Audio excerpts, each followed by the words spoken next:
Hallelujah. Hallelujah. Hallelujah. Hallelujah. Even today I greet you in the precious name of our Lord and Savior Jesus Christ. இந்த நாளிலேயும் கூட ஆண்டவரும் இரட்சகருமாகிய இயேசு கிறிஸ்துவின் விலையேற பெற்ற நாமத்தில் உங்களை நான் வாழ்த்தி வரவேற்கிறேன். What a great joy to be in the presence of the Lord. ஆண்டவருடைய சமூகத்தில் இருப்பது எவ்வளவு பெரிய ஒரு மகிழ்ச்சி. Even today in your homes, wherever you are, as you worship the Lord and as you call upon the Lord, today the Lord is very near to each and every one of இன்றைக்கு us. நீங்க எந்த இடத்திலிருந்து ஆராதித்துக் கொண்டிருந்தாலும், வீட்டிலிருந்து எந்த இடத்திலிருந்து ஆராதித்துக் கொண்டு அவரை மகிமைப்படுத்திக் கொண்டிருந்தாலும், ஆண்டவர் நமக்கு மிக சமீபமாய் இருக்கிறார்.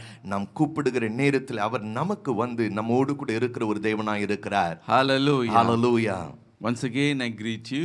மறுபடியும் நான் உங்களை வாழ்த்துகிறேன். Surely the Lord is doing a marvelous thing. நிச்சயமாகவே ஆண்டவர் ஆச்சரியமான காரியங்களை அவர் செய்து கொண்டிருக்கிறார். We rejoice in the Lord because we hear so many wonderful testimonies and miraculous things that is God is doing amongst His people.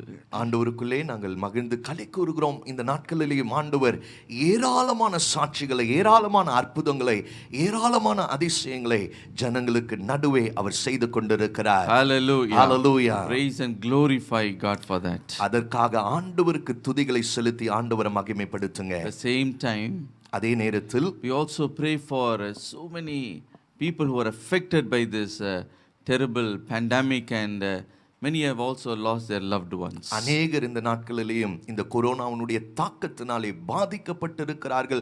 அதனாலே அவதிப்பட்டு கொண்டிருக்கிறார்கள். அநேகர் தங்கள் நேசிக்கிறவர்களை இழந்து இருக்கிறார்கள். We are praying for them and the God of all comforts will comfort them. The Holy Spirit, the Comforter, will comfort them and He will uphold them and He will do everything for them. அவர்களுக்காக நாங்கள் தொடர்ந்து ஜெபித்துக் கொண்டிருக்கிறோம். சகல ஆறுதலின் தேவன் தாமே, அந்த தேற்றரவாளனாகிய பரிசுத்த ஆவியானவர் தாமே அவர்களை தேற்றுவாராக. தொடர்ந்து நாங்கள் அவர்களுக்காக நாங்கள் ஜெபித்துக் கொண்டிருக்கிறோம். The Lord will uphold them. நிச்சயமாகவே கர்த்தர் அவர்களை தாங்குவார். Hallelujah. Hallelujah. My dear brothers and sisters, எனக்கு பிரியமான சகோதர சகோதரிகளே, even this morning for our meditation, இந்த காலை வேளையிலும் நம்முடைய தியானத்துக்கென்று turn our Bibles to Hebrew chapter 10 verse 37 to verse 38. நம்முடைய வேதாகமத்தை எபிரேயர் 10ஆம் அதிகாரம் 37ஆம் வசனம் 38ஆம் வசனத்துக்கு திருப்பிக் கொள்வோம். Hebrew chapter 10 verse 37 to verse 38. எபிரேயர் 10ஆம் அதிகாரம் 37 இலிருந்து 38 வசனங்கள். For yet a little while and he who is coming will come and will not tarry. Now the just shall live by faith, but if anyone draws back, my soul has no pleasure in him. எபிரேயர் 10ஆம் அதிகாரம் 37ஆம் வசனம். வருகிறவர் இன்னும் கொஞ்ச காலத்தில் வருவார், தாமதம் பண்ணார். விசுவாசத்தினாலே நீதிமான் பிழைப்பான். பின்வாங்கி போவானானால் அவன் மேல் என் ஆத்துமா பிரியமாய் இராது என்கிறார்.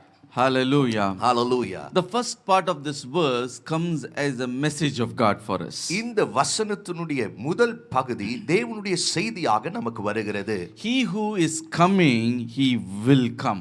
வருகிறவர் இன்னும் கொஞ்ச காலத்தில் வருவார். Hallelujah. Hallelujah. My dear brothers and sisters, எனக்கு பிரியமான சகோதர சகோதரிகளே, there is no shadow of doubt that we are fast approaching the coming of the Lord Jesus Christ. சந்தேகத்திற்கு இடமே இல்லாமல் ஆண்டவராகிய இயேசு கிறிஸ்துவினுடைய வருகை மிக சமீபமாக இருக்கிறது. அதை நாம் வேகமாய் நெருங்கிக் கொண்டிருக்கிறோம். The scripture does not mention the exact date and time when the Lord is going to appear. வேதத்திலே அவர் எந்த நாளிலே, எந்த நாழிகையிலே, எந்த நேரத்திலே அவர் வரப்போகிறார் என்பது குறிப்பிடப்படவில்லை. But yet the Bible gives us many signs and clues of the appearance of the Lord Jesus Christ that is coming. ஆனாலும் கூட வேதத்திலே வாசிக்கும்போது ஏராளமான அடையாளங்களும் ஏராளமான துப்புகளும் ஆண்டவராகிய இயேசு கிறிஸ்து வருகிறதற்கான அடையாளங்கள் நமக்கு காண்பிக்கப்பட்டிருக்கிறது. If you read Luke chapter 21 verse 24 to verse 25, லூக்கா 21ஆம் அதிகாரம் 24 25 வசனங்களை வாசிக்கும்போது, Luke chapter 17 verse 26 to verse 27, லூக்கா 17ஆம் அதிகாரம் 26 27 வசனங்களை வாசிக்கும்போது, வாசிக்கும் போது Matthew 24 and verse 67. மத்தேயு 24ஆம் அதிகாரம் 67ஆம் வசனத்தை வாசிக்கும் போது 1 Thessalonians chapter 5 and verse 3. 1 தெசலோனிக்கேயர் 5ஆம் அதிகாரம் 3ஆம் வசனத்தை வாசிக்கும் போது Matthew 24 and verse 14. மத்தேயு 24ஆம் அதிகாரம் 14ஆம் வசனம். If you read all of these verses, இந்த வசனங்களை எல்லாம் நீங்கள் வாசிக்கும் போது we come across 20 signs of the coming of the Lord Jesus Christ. ஆண்டவராகிய இயேசு கிறிஸ்துவினுடைய வருகையை குறித்த 20 அடையாளங்களை நாம் இந்த வசனங்களிலே பார்க்கிறோம். Today, as you meditate those signs that are in the scriptures, and when you correlate, when you compare to the things, the world events that are taking place, we can understand that we are indeed living in the last days. இந்த வசனங்களை எல்லாம் தியானித்து அதிலே சொல்லப்பட்டிருக்கிற அடையாளங்களை எல்லாம் தியானித்து இந்த நாட்களிலே சம்பவித்துக் கொண்டிருக்கிற காரியங்களை எல்லாம் நீங்கள் ஒப்பிட்டு பார்க்கும்போது நாம் கடைசி நாட்களில் இருக்கிறோம். இயேசு கிறிஸ்து சீக்கிரமாய் வரப்போகிறார் என்பதை நாம் அறிந்து கொள்ள முடியும். Hallelujah. Hallelujah. He who is coming will come, he will not tarry. வருகிறவர் இன்னும் கொஞ்ச காலத்திலே வருவார், அவர் தாமதம் பண்ணார். The coming of the Lord Jesus Christ is very near. ஆண்டவராகிய இயேசு கிறிஸ்துவினுடைய வருகை மிக சமீபமாய் இருக்கிறது. And that is the message the children of God, the church of God had to hear. அந்த ஒரு செய்தியை தான் தேவனுடைய பிள்ளைகள், தேவனுடைய சபை கேட்க வேண்டியதாக இருக்கிறது. But in the last days, கடைசி நாட்களிலே what will be the mindset of the people? ஜனங்களுடைய மனநிலை எப்படியாக இருக்கும்? When you read 2 Peter chapter 3 verse 3 to verse 4, 2 பேதுரு 3ஆம் அதிகாரம் 3 இருந்து 4 வசனங்களை வாசிக்கும்போது in the last days many scoffers they will rise.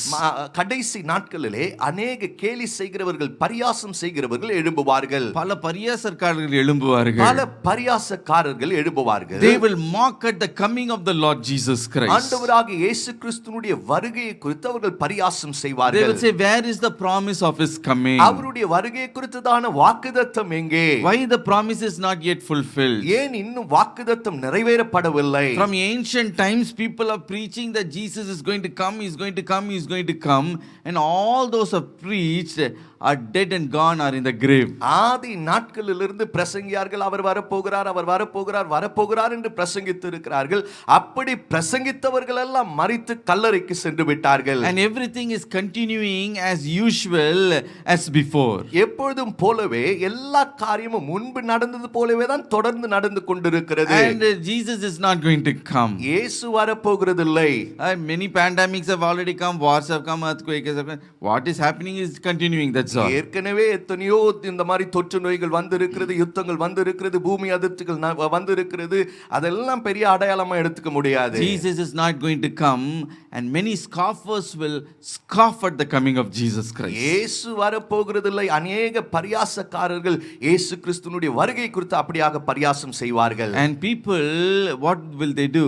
They will draw away from faith. ஜனங்கள் என்ன செய்வார்கள்? விசுவாசத்திலிருந்து பின்வாங்கி போய் விடுவார்கள். They will harden their heart and they will walk according to their own lusts. தங்களுடைய இருதயத்தை கடினப்படுத்திக் கொண்டு அவர்களுடைய சுய இச்சையின்படி அவர்கள் நடப்பார்கள். But the Bible very clearly it says, ஆனா வேதம் மிக தெளிவாய் சொல்லுகிறது, and in a very little while he is going to come. அவர் சீக்கிரமாய் வரப்போகிறார். He is going to come, he is coming, will come, and he will not tarry. வருகிறவர் இன்னும் கொஞ்ச காலத்தில் வருவார், அவர் தாமதம் பண்ணார். And the just shall live by faith. விசுவாசத்தினாலே நீதிமான் பிழைப்பான். But if anyone who draws back from faith, the Lord says, my soul has no pleasure in him. ஒருவன் விசுவாசத்திலே பின்வாங்கி போவானானால் அவன் மேல் என் ஆத்துமா பிரியமாய் இராது என்று ஆண்டவர் சொல்லுகிறார். Last days many will draw away from faith. கடைசி நாட்களிலே அநேகர் விசுவாசத்திலிருந்து பின்வாங்கி போய் விடுவார்கள். He is not going to come. Our வரப்போகிறதில்லை. My dear brothers and sisters, எனக்கு பிரியமான சகோதர சகோதரிகளே, the Lord says, ஆண்டவர் சொன்னார், oh, don't draw away from faith. விசுவாசத்திலிருந்து நீங்கள் பின்வாங்கி போக வேண்டாம். If you would draw away from faith, my soul has no pleasure in நீங்கள் you. விசுவாசத்தில் பின்வாங்கி போவீர்களே ஆனால் என் ஆத்துமா உங்கள் மேல் பிரியமாயிராது. Hallelujah. Hallelujah. The Bible says he who is coming, he will come. வேதம் சொல்லுகிறது வருகிறவர் இன்னும் கொஞ்ச காலத்தில் அவர் வருவார். So when he comes, what is going to happen and how we will be? ஆக அவர் வருகிறதான வேளையிலே என்ன சம்பவிக்க போகிறது, நாம் எப்படியாக இருப்போம்? 1 John chapter 3 verse 2 to verse 3 says, 1 யோவான் 3ஆம் அதிகாரம் 2 3 வசனங்கள் சொல்லுகிறது, Now we are the children of God, and it has not yet been revealed what we shall be. But we know that when he is revealed, we shall be like him, for we shall see him as he is. And everyone who has this hope in him purifies himself just as he is pure. பிரியமானவர்களே, இப்பொழுது தேவனுடைய பிள்ளைகளாய் இருக்கிறோம். இனி எவ்விதமாய் இருப்போம் என்று இன்னும் வெளிப்படவில்லை.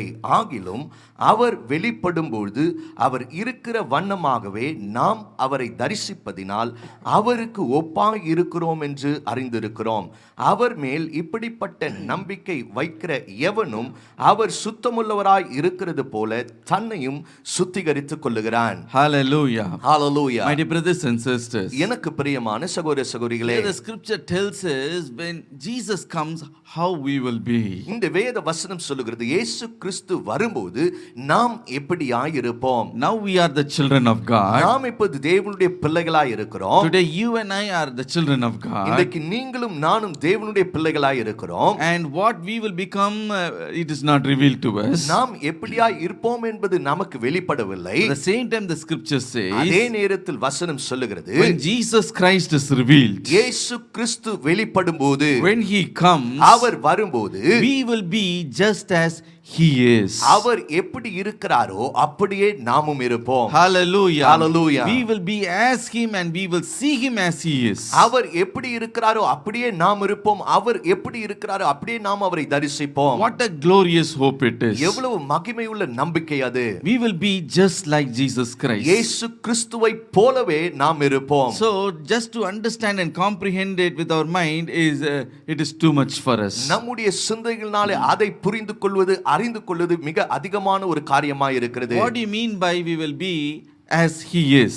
அவரை போலவே நாம் இருப்போம் என்றால் அதனுடைய அர்த்தம் தான் என்ன? That means how Jesus Christ after his resurrection, his body is glorified and transformed into another state, like that we will also be transformed as he is. மரித்து உயிர்த்தெழுந்த இயேசு கிறிஸ்துவுடைய சரீரம் எப்படியாக மறுரூபமாக்கப்பட்டதோ, எப்படியாக மகிமை அடைந்ததோ, அடுத்த கட்டத்துக்கு நிலைக்கு சென்றதோ, அப்படியாக நாமும் கூட அந்த நிலையில் இருப்போம். Hallelujah. Hallelujah. அவரை போல இருப்போம். அவரை போலவே நாம் இருப்போம். As Jesus is, we will also become as he is. எப்படி இயேசு இருக்கிறாரோ அப்படியே நாமும் இருப்போம். Hallelujah. Hallelujah. After the resurrection, Lord Jesus Christ, how his body was. உயிர்த்தெழுந்த இயேசு கிறிஸ்து உயிர்த்தெழுந்த பிறகு அவருடைய சரீரம் எப்படியாக இருந்தது? His body was not, he was a glorious body. It was not limited by any laws of nature. அவருடைய சரீரம் மகிமை அடைந்ததாக, மறுரூபம் அடைந்ததாக, எந்த இயற்கை சட்டத்துக்கும் உட்பட்டதாக அந்த சரீரம் இல்லை. Hallelujah. Hallelujah. It was a glorious body. அது மகிமையுள்ள சரீரமாய் இருந்தது. John chapter 20 and verse 19 we read, யோவான் 19:20 வாசிக்கிறோம். the disciples of Jesus Christ, fearing the Jews, they were hiding inside a locked house.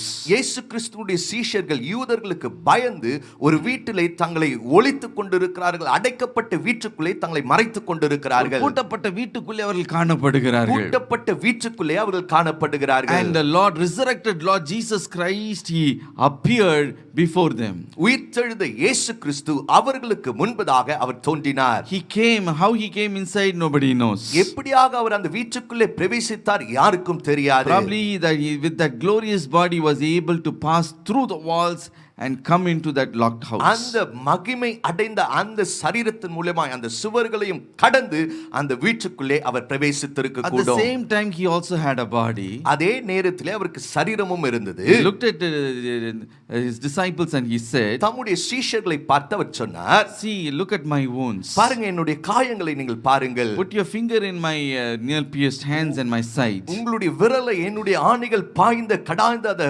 கரங்களை நீங்கள் பாருங்கள், தொட்டு பாருங்கள். Touch touched and felt Jesus. அவர்கள் தொட்டு பார்த்து இயேசுவை உணர்ந்தார்கள். Jesus said, I'm not some kind of a ghost or a spook, but I have a body. நான் ஏதோ ஒரு ஆவி அல்ல, நான் சரீரத்திலே இருக்கிறேன். Hallelujah. Hallelujah. It was a glorified body. அது மகிமை அடைந்த ஒரு சரீரமாய் இருக்கிறது. And the scripture says, வேதம் சொல்லுகிறது, when Jesus Christ at his second coming, when he is revealed, இயேசு கிறிஸ்து தம்முடைய இரண்டாம் வருகையிலே அவர் வெளிப்படும்போது we will be as he is. நாமும் அவரைப் போலவே இருப்போம். Our bodies also will be transformed as the body of Jesus Christ, a glorified body. நம்முடைய சரீரமும் கூட அப்படியாக மறுரூபம் அடையும், அப்படியாக மகிமை அடையும். இயேசு கிறிஸ்துவை போலவே அப்படிப்பட்ட ஒரு மகிமை உள்ள ஒரு சரீரமாய் இருக்கும். Now we have mortal bodies, perishable bodies, which live for a particular time, and it malfunctions, and we die, we go to the grave. இப்பொழுது நமக்கு இருக்கிற இந்த சரீரமானது கொஞ்ச நாள் இயங்குகிறது,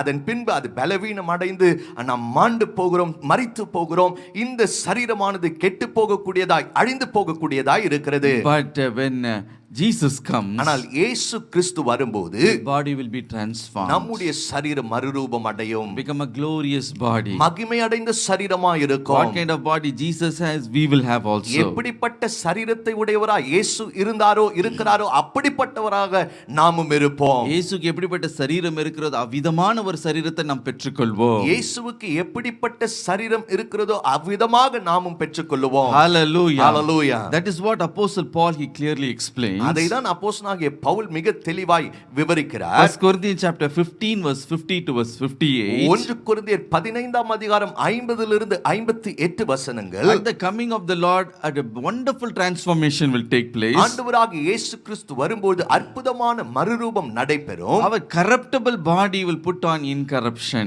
நம்முடைய அழிந்து போகிற, நம்முடைய சாவுக்கு ஏதுவான இந்த சரீரம் சாவாமையை தரித்துக் கொள்ளும். அழிவுள்ள சரீரம் அழியாமையை தரித்துக் கொள்ளும். அழிவுள்ள இந்த சரீரம் அழியாமையை தரித்துக் கொள்ளும். Great transformation will take place. பெரிய ஒரு மறுரூபம் நடைபெறும். We will be as he is at his coming. அவர் வருகையிலே அவர் இருக்கிறது போல நாமும் இருப்போம். So preparing ourselves for the coming of the Lord is more important. ஆக ஆண்டவருடைய வருகைக்கு நம்மை ஆயத்தப்படுத்திக் கொள்வது மிக அவசியமாய் இருக்கிறது. Instead of researching the day and time when he is going to come, அவர் எப்பொழுது வரப்போகிறார், எந்த நேரத்தில் வரப்போகிறார் என்பதை ஆராய்ச்சி செய்வதற்கு பதிலாக it is good for us to prepare ourselves for the coming of the Lord Jesus Christ. ஆண்டவராகிய இயேசு கிறிஸ்துவினுடைய வருகைக்கு நம்மை ஆயத்தப்படுத்திக் கொள்வது நமக்கு நலமாய் இருக்கும். Hallelujah. Hallelujah. I believe that is the primary objective and goal of any true church, to prepare the people of God for his coming. நான் நம்புகிறேன் எந்த உண்மையான சபையும் தேவனுடைய பிள்ளைகளை ஆண்டவராகிய இயேசு கிறிஸ்துவினுடைய வருகைக்கு ஆயத்தப்படுத்துவதே முதன்மையான வேலையாக இருக்கிறது. Hallelujah. Hallelujah. How to prepare ourselves at his revelation, at his coming. அவர் வெளிப்படும்போது அவருடைய வருகைக்கு எப்படி நம்மை நாம் ஆயத்தப்படுத்திக் கொள்வது? The Bible says, வேதம் சொல்லுகிறது, he who is coming, he will come. வருகின்றவர் இன்னும் கொஞ்ச காலத்தில் வருவார். When he is revealed, we will be as he is. அவர் வெளிப்படும்போது அவர் இருக்கிற வண்ணமாய் நாம் இருப்போம். When we have that hope in us, அந்த நம்பிக்கை நமக்குள் இருக்கும்போது what we are supposed to do? நாம் என்ன செய்ய வேண்டும்? We are to prepare ourselves in certain ways. சில காரியங்களிலே நம்மை நாம் ஆயத்தப்படுத்திக் கொள்ள The வேண்டும். scripture tells us in what all ways we should be prepared at his coming. எந்தெந்த வழிகளிலே நாம் அவருடைய வருகைக்கு ஆயத்தப்படுத்திக் கொள்ள வேண்டும் என்று சொல்லி வேதத்திலே நாம் பார்க்கிறோம். So many are given. ஏராளமான காரியங்கள் சொல்லப்பட்டிருக்கிறது. Of them, few of those we shall meditate this morning. இந்த காலை வேளையிலும் அதிலிருந்து சிலதை நாம் தியானிப்போம். Firstly, at his revelation, at his coming, what we should be to be taken up. முதலாவது அவர் வெளிப்படும் பொழுது, அவர் வரும்பொழுது நாம் எடுத்துக்கொள்ளப்படுவதற்கு நாம் என்ன செய்ய வேண்டும்? Firstly, we should walk in holiness. முதலாவது நாம் பரிசுத்தத்தில் நடக்க வேண்டும். Secondly, இரண்டாவது when he comes, அவர் வரும்போது if we are to be taken, நாம் எடுத்துக்கொள்ளப்பட வேண்டுமானால் we are to walk in faith. நாம் விசுவாசத்தில் நடக்க வேண்டும். Thirdly, மூன்றாவது at his coming, அவருடைய வருகையிலே what we are supposed to do? நாம் என்ன செய்ய வேண்டும்? We are to be found as soul winners. ஆத்தும ஆதாயம் செய்கிறவர்களாக நாம் இருக்க வேண்டும்.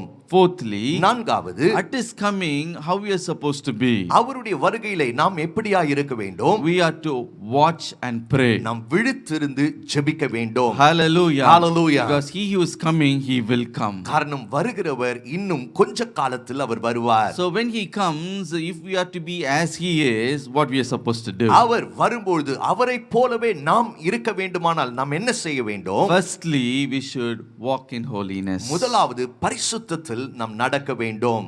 Turn again with me to 1 John chapter 3 verse 2 to verse 3. மறுபடியும் கூட 1 யோவான் 3ஆம் அதிகாரம் 2 லிருந்து 3 வசனங்களுக்கு திருப்பிக் கொள்ளுங்கள். Beloved, now we are the children of God, and it has not yet been revealed what we shall be, but we know that when he is revealed, we shall be like him, for we shall see him as he is.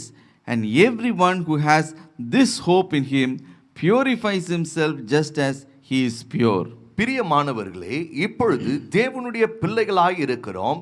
இனி எவ்விதமாய் இருப்போம் என்று இன்னும் வெளிப்படவில்லை. ஆகிலும் அவர் வெளிப்படும் பொழுது அவர் இருக்கிற வண்ணமாகவே நாம் அவரை தரிசிப்பதனால் அவருக்கு ஒப்பாய் இருப்போம் என்று அறிந்திருக்கிறோம். அவர் மேல் இப்படிப்பட்ட நம்பிக்கை வைக்கிற எவனும் அவர் சுத்தமுள்ளவராய் இருக்கிறது போல தன்னையும் சுத்திகரித்துக் கொள்ளுகிறான். Here we see the first thing that qualifies us for the coming of the Lord Jesus Christ is holiness. இந்த வேத பகுதியிலே ஆண்டவராகிய இயேசு கிறிஸ்துவுக்கு நம்மை தகுதிப்படுத்தக்கூடிய ஒரு காரியம் என்னவென்று சொன்னால் பரிசுத்தம். Here this last part of the verse says, இந்த வசனத்தினுடைய கடைசி பகுதி சொல்லுகிறது, and everyone who has this hope in him purifies himself just as he is pure.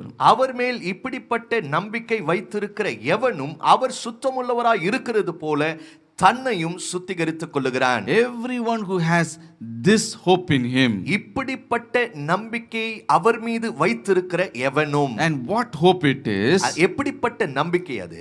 When he is revealed, we will be as he is. அவர் வெளிப்படும்போது அவருக்கு நாம் ஒப்பாய் இருப்போம். If you have that hope in Jesus Christ, அந்த ஒரு நம்பிக்கை இயேசு கிறிஸ்துவின் மீது இருக்கும்போது, when he comes, I will be transformed. அவர் வரும்போது நான் மறுரூபம் அடைவேன். I will be glorified. நான் மகிமை அடைவேன். If you have that desire, that hope in Jesus, அந்த நம்பிக்கை, அந்த வாஞ்சை இயேசுவின் மீது இருக்கும்போது, the scripture says, வேதம் சொல்லுகிறது, you purify yourself just as he is pure.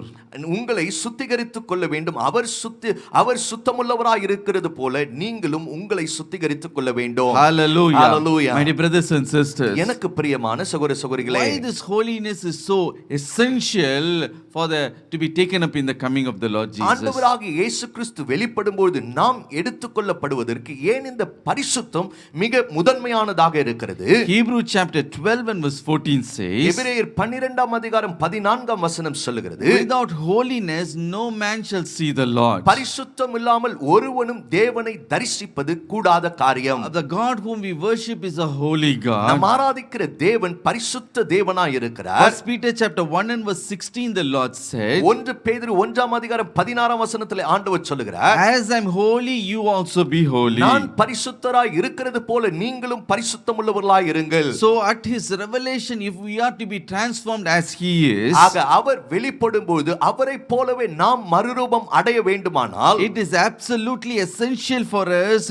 to live, to walk in holiness. ஆக நாம் பரிசுத்தத்திலே நடப்பது மிகவும் அவசியமானதாக முதன்மையானதாக இருக்கிறது. My dear brothers and sisters, எனக்கு பிரியமான சகோதர சகோதரிகளே, we should know one important truth, ஒரு முக்கியமான ஒரு உண்மையை நாம் அறிந்து கொள்ள வேண்டும். and that is holiness is not a one time achievement, but it is a continuous process. பரிசுத்தம் என்பது ஏதோ ஒரு முனை சாதனை அல்ல, அதை தொடர்ந்து நாம் செய்ய வேண்டும். Hallelujah. Hallelujah. அது ஒரு தொடர்ச்சியான ஒரு காரியம். அது ஒரு தொடர்ச்சியான ஒரு காரியமாக அனுபவமாக இருக்கிறது. Holiness is a continual process. பரிசுத்தம் என்பது தொடர்ச்சியான ஒரு காரியமாக இருக்கிறது. Hallelujah. Hallelujah. Yes, it is true, we are purified when we accept the Lord Jesus Christ. ஆண்டவராகிய இயேசு கிறிஸ்துவை ஏற்றுக்கொள்ளும்போது நாம் சுத்திகரிக்கப்படுகிறோம், பரிசுத்தம் அடைகிறோம், உண்மைதான். We are sanctified, our sins are washed away by his blood. அவருடைய இரத்தத்தினாலே நம்முடைய பாவங்கள் சுத்திகரிக்கப்படுகிறது, உண்மைதான். But at the same time, அதே நேரத்தில் this holiness is something that is a continual process where we purify ourselves every day. பரிசுத்தத்தை நான் ஏதோ அடைந்து விட்டேன் என்று நாம் சொல்ல முடியாது. ஒவ்வொரு நாளும் அந்த பரிசுத்தத்தை அடைவதற்கு நாம் முயற்சிக்க வேண்டும். அந்த பரிசுத்தத்தை மெயின்டைன் பண்ணிக்கணும். அந்த பரிசுத்தத்தை நாம் காத்துக்கொள்ள வேண்டும். Hallelujah. Hallelujah. So keep on purifying ourselves.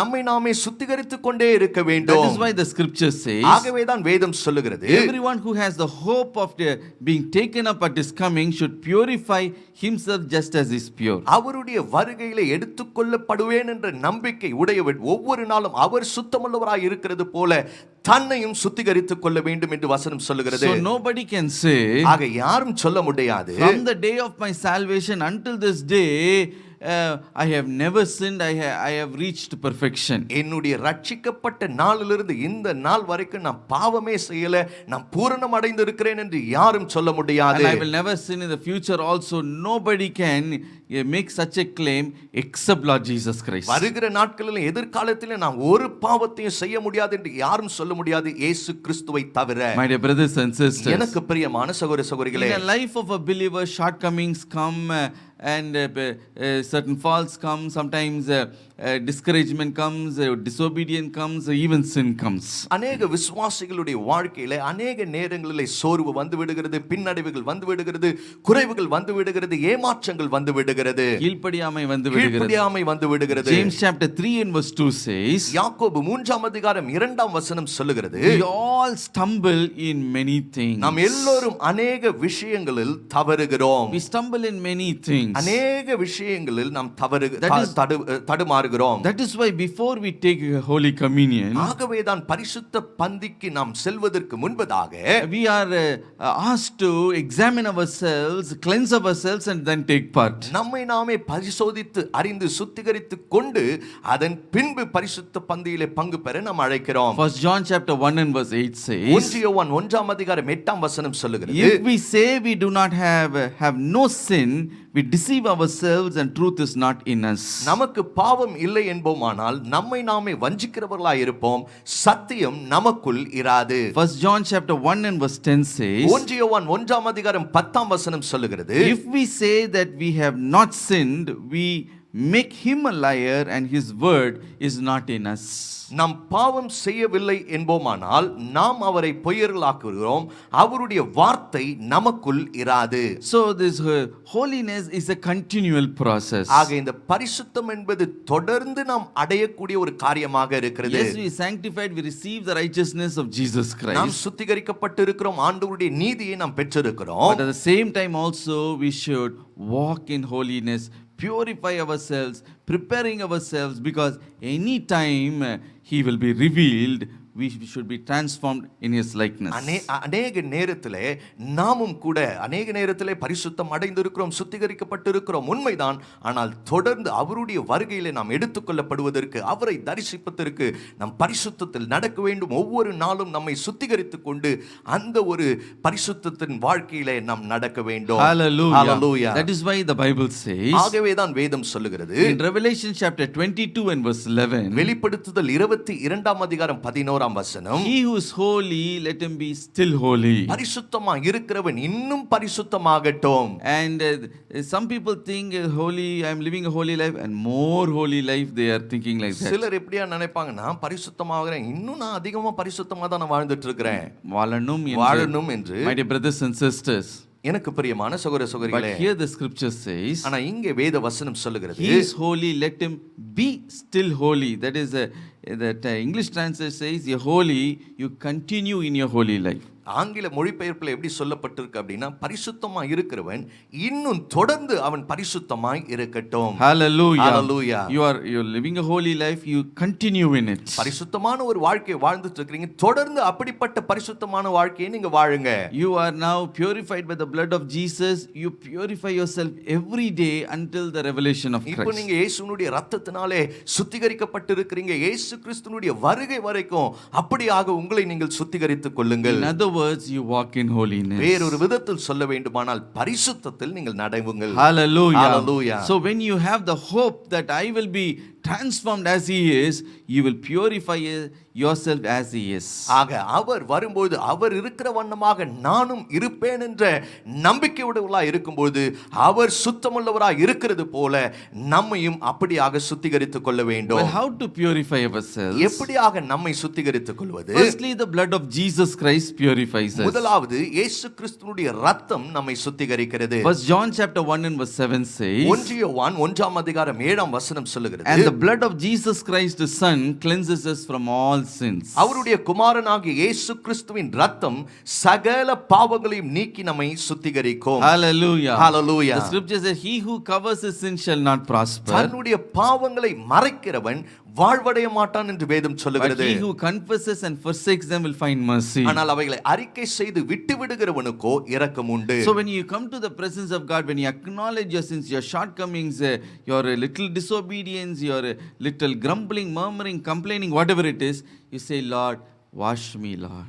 ஆக ஆண்டவருடைய பிரசன்னத்தில் வரும்போது, ஆண்டவரே என்னுடைய குறைவுகள், என்னுடைய கீழ்ப்படியாமை, என்னுடைய எல்லா அசுத்தமான காரியங்களை ஆண்டவருடைய சமூகத்தில் அறிக்கையிட்டு ஆண்டவரே என்னை கழுவும் என்று சொல்லும்போது, Oh, he washes you. அவர் உங்களை சுத்திகரிக்கிறார். First John chapter 1 and verse 9 says, 1 யோவான் 1ஆம் அதிகாரம் 9ஆம் வசனம் சொல்லுகிறது, if we confess our sins, he is faithful and just to forgive our sins and cleanses us from all our unrighteousness. நம்முடைய பாவங்களை நாம் அறிக்கையிட்டால் பாவங்களை மன்னித்து எல்லா அநியாயத்தையும் நீக்கி நம்மை சுத்திகரிப்பதற்கு அவர் உண்மையும் நீதியும் உள்ளவராய் இருக்கிறார். So the blood of Jesus Christ purifies us. ஆக ஆண்டவராகிய இயேசு கிறிஸ்துவினுடைய இரத்தம் நம்மை சுத்திகரிக்கிறது. So every believer need to purify himself with the blood of Jesus. ஆக ஒவ்வொரு விசுவாசியும் இயேசு கிறிஸ்துவினுடைய இரத்தத்தினாலே தன்னை சுத்திகரித்துக் கொள்ள வேண்டும். Secondly, இரண்டாவது, we are purified by the Holy Spirit. பரிசுத்த ஆவியினாலே நாம் சுத்திகரிக்கப்படுகிறோம். Isaiah chapter 4 and verse 4. ஏசாயா 4ஆம் அதிகாரம் 4ஆம் வசனம், Then the Lord has washed away the filth of the daughters of Zion and purged the blood of Jerusalem from her midst by the spirit of judgment and by the spirit of burning. ஏசாயா 4ஆம் அதிகாரம் 3ஆம் வசனத்தில் தமிழில் வருகிறது, அப்பொழுது ஆண்டவர் சீயோன் குமாரத்திகளின் அழுக்கை கழுவி நியாயத்தின் ஆவியினாலும் சுட்டெரிப்பின் ஆவியினாலும் எருசலேமின் இரத்த பழிகளை அதன் நடுவிலிருந்து நீக்கி போடுவார்.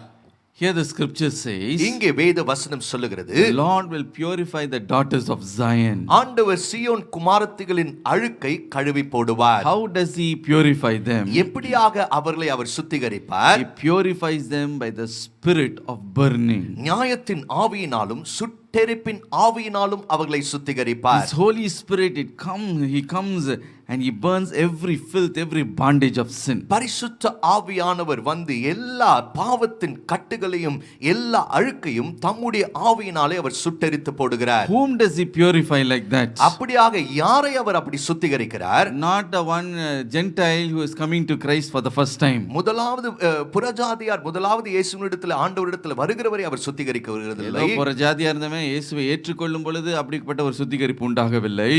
But here you see that he purifies the daughters of Zion, means the children of God. இங்கே நாம் பார்க்கிறோம் சீயோன் குமாரத்தின் அழுக்கை கழுவுகிறார் என்று சொல்லும்போது அவருடைய பிள்ளைகளுடைய அழுக்கை அப்படியாக அவர் கழுவுகிறார். The filth that is found amongst the believers, விசுவாசிகள் மத்தியிலே காணப்படுகிற அழுக்கை அவர் கழுவுகிறார். whatever impurity is there, என்னென்ன அசுத்தங்கள் அங்கே இருக்கிறதோ, when we are filled with the Holy Spirit, பரிசுத்த ஆவியிலே நாம் நிரம்பும்போது the Holy Spirit comes and he convicts us of our sin and he purifies us. பரிசுத்த ஆவியானவர் வந்து நம்முடைய பாவத்தை அழுக்கை கண்டித்து உணர்த்தி அவர் நம்மை சுத்திகரிக்கிறார். Romans chapter 1 and verse 4, if you would read, ரோமர் 1ஆம் அதிகாரம் 4ஆம் வசனத்தை வாசிக்கும்போது, Holy Spirit is given a name, he is the Spirit of holiness. பரிசுத்த ஆவியானவருக்கு ஒரு பெயர் கொடுக்கப்பட்டிருக்கிறது, அவர் பரிசுத்தத்தின் ஆவி. Hallelujah. Hallelujah. Spirit of holiness. பரிசுத்தத்தின் ஆவியானவராய் இருக்கிறார். So every day when you're filled with the Holy Spirit, ஆக ஒவ்வொரு நாளும் பரிசுத்த ஆவியிலே நீங்கள் நிரம்பி இருக்கும்போது you purify yourself for the coming of the Lord Jesus Christ. ஆண்டவராகிய இயேசு கிறிஸ்துவினுடைய வருகைக்கென்று உங்களை நீங்கள் சுத்திகரித்துக் கொள்ளுகிறீர்கள். Thirdly, மூன்றாவது, you are purified by the word of God. தேவனுடைய வார்த்தையினாலே நீங்கள் In சுத்திகரிக்கப்படுகிறீர்கள். John 15 and verse 3, Jesus said, யோவான் 15:3 இயேசு சொன்னார், you are already clean because of the word which I have spoken to you. நான் உங்களுக்கு சொன்ன உபதேசத்தினாலே நீங்கள் இப்பொழுது சுத்தமாய் இருக்கிறீர்கள். Hallelujah. Hallelujah. The word of God, it purifies us. தேவனுடைய வார்த்தை நம்மை சுத்திகரிக்கிறது. So many lies of the devil may pollute our mind. ஏராளமான பிசாசுனுடைய பொய்கள் நம்முடைய சிந்தனையை கெடுக்கலாம். So many doubt may be in our mind. ஏராளமான சந்தேகங்கள் நம்முடைய சிந்தனையில் இருக்கலாம். Sometimes false doctrine may trouble our mind. சில நேரங்களில் கள்ள உபதேசம் நம்முடைய சிந்தனையை அலைக்கழிக்கலாம். But Jesus says, ஆனால் இயேசு சொன்னார், you are made clean by my words. தேவனுடைய வசனத்தினாலே நீங்கள் சுத்திகரிக்கப்பட்டிருக்கிறீர்கள். You are being purified by the words that I have spoken to you. நான் உங்களோடு கூட பேசின அந்த வார்த்தையினாலே நீங்கள் சுத்திகரிக்கப்பட்டிருக்கிறீர்கள். The word of God, it cleanses us, it purifies us. தேவனுடைய வார்த்தை நம்மை சுத்திகரிக்கிறது. தேவனுடைய வார்த்தை நம்மை பரிசுத்தப்படுத்துகிறது. Proverbs chapter 30 and verse 5 says, நீதிமொழிகள் 30ஆம் அதிகாரம் 5ஆம் வசனம் சொல்லுகிறது, every word of God is pure, and he is the shield to those who put their trust in him. தேவனுடைய வசனம் எல்லாம் புடமிடப்பட்டவைகள், தம்மை அண்டிக் கொள்ளுகிறவர்களுக்கு அவர் கேடகமானவர். Hallelujah. Hallelujah. The word of God is pure. In English it says it is pure.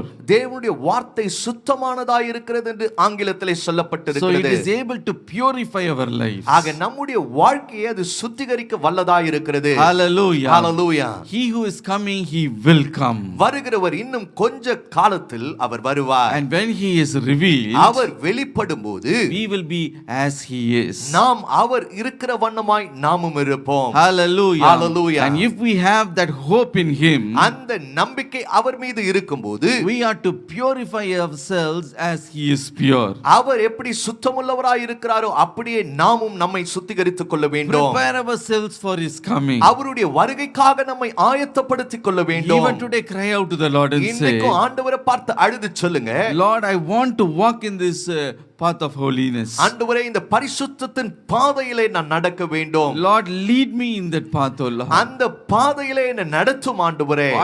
I want to have the hope of being transformed as you are. நீ இருக்கிற வண்ணமாய் நான் மறுபுறம் அடைய வேண்டும் என்ற நம்பிக்கை எனக்கு இருக்க வேண்டும். Lord, I want to be taken up at your coming. ஆண்டவரே நீர் வரும்போது நான் எடுத்துக்கொள்ளப்பட வேண்டும். Help me prepare myself in holiness. அந்த பரிசுத்தத்திலே என்னை ஆயத்தப்படுத்திக் கொள்ள எனக்கு உதவி செய்யும். Secondly, இரண்டாவது, what prepares us at his coming? அவருடைய வருகைக்கு எது நம்மை ஆயத்தப்படுத்துகிறது? We are to walk in faith. நாம் விசுவாசத்தில் நடக்க வேண்டும். Luke chapter 18 and verse 8. லூக்கா 18ஆம் அதிகாரம் 8ஆம் வசனம், I tell you that he will avenge them speedily. Nevertheless, when the Son of Man comes, will he really find faith on earth? சீக்கிரத்திலே அவர் நியாயம் செய்வார் என்று உங்களுக்கு சொல்லுகிறேன். ஆகிலும் மனுஷகுமாரன் வரும்போது பூமியிலே விசுவாசத்தை காண்பாரோ என்றார். Hallelujah. Hallelujah. He who is coming, he will surely come. வருகின்றவர் இன்னும் கொஞ்ச காலத்தில் வருவார். So when the Son of Man is revealed, when he comes, what does he expect? What does he look for in our life? மனுஷகுமாரன் வெளிப்படும்போது, இயேசு கிறிஸ்து வரும்போது நம்மிடத்திலே அவர் எதை எதிர்பார்க்கிறார்? Firstly, he looks for holiness. முதலாவது அவர் பரிசுத்தத்தை எதிர்பார்க்கிறார். Secondly, what does he look for? இரண்டாவது எதை அவர் எதிர்பார்க்கிறார்? He looks for faith. அவர் விசுவாசத்தை எதிர்பார்க்கிறார். Is there faith in a person? ஒரு நபரிடத்தில் விசுவாசம் இருக்கிறதா? That is the expectation the Son of Man has. அதுதான் மனுஷகுமாரனுடைய எதிர்பார்ப்பாய் இருக்கிறது. That is what we read in the scripture. அதைதான் இந்த வேத பகுதியிலே வாசிக்கிறோம். When the Son of Man comes, will he really find faith? மனுஷகுமாரன் வரும்போது பூமியிலே விசுவாசத்தை காண்பாரோ? So why does he expect this faith? ஏன் இந்த விசுவாசத்தை அவர் எதிர்பார்க்கிறார்? Just as holiness is very essential for to be taken up at his coming, so also faith is very essential. எப்படியாக அவருடைய வருகையிலே அவர் வெளிப்படும்போது நாம் எடுத்துக்கொள்ளப்படுவதற்கு பரிசுத்தம் முக்கியமானதா இருக்கிறதோ அப்படியே தான் இந்த விசுவாசமும் முக்கியமானதாக இருக்கிறது. Hebrew chapter 11 and verse 6 we read, எபிரேயர் 11ஆம் அதிகாரம் 6ஆம் வசனத்திலே வாசிக்கிறோம், for without faith it is impossible to please God. விசுவாசம் இல்லாமல் தேவனுக்கு பிரியமாயிருப்பது கூடாத காரியம். Hallelujah. Hallelujah. So God searches for this faith in our lives. ஆக நம்முடைய வாழ்க்கையில இப்படிப்பட்ட விசுவாசத்தை அவர் தேடுகிறார். And the scripture says, வேதம் சொல்லுகிறது, Son of Man at his coming, will he really find faith on the earth? மனுஷகுமாரன் வரும்போது பூமியிலே விசுவாசத்தை அவர் காண்பாரோ? That means in the last days many people will draw away from faith. அதனுடைய அர்த்தம் என்ன? கடைசி நாட்களிலே அநேகர் தங்களுடைய விசுவாசத்திலிருந்து பின்வாங்கி போய் விடுவார்கள். 1 Timothy chapter 4 and verse 1 says, 1 தீமோத்தேயு 4ஆம் அதிகாரம் 1ஆம் வசனம் சொல்லுகிறது, last days people will draw away from faith. கடைசி நாட்களிலே ஜனங்கள் தங்களுடைய விசுவாசத்திலிருந்து பின்வாங்கி போய் விடுவார்கள். They will give heed to this deceiving and seducing spirits. வஞ்சிக்கிற ஆவிகளுக்கு அவர்கள் பின்வாங்கி போய் விடுவார்கள். அதற்கு செவி கொடுத்து பின்வாங்கி போய் விடுவார்கள். அதற்கு செவி கொடுத்து பின்வாங்கி போய் விடுவார்கள். Many will stumble in faith. அநேகர் விசுவாசத்தில் தடுமாறுவார்கள். That is why the Bible says, when the Son of Man appears, will he find faith? ஆகவேதான் வேதம் சொல்லுகிறது, மனுஷகுமாரன் வரும்பொழுது பூமியிலே விசுவாசத்தை அவர் காண்பாரோ. And what kind of faith does he expect? எப்படிப்பட்ட ஒரு விசுவாசத்தை அவர் எதிர்பார்க்கிறார்? A persistent faith.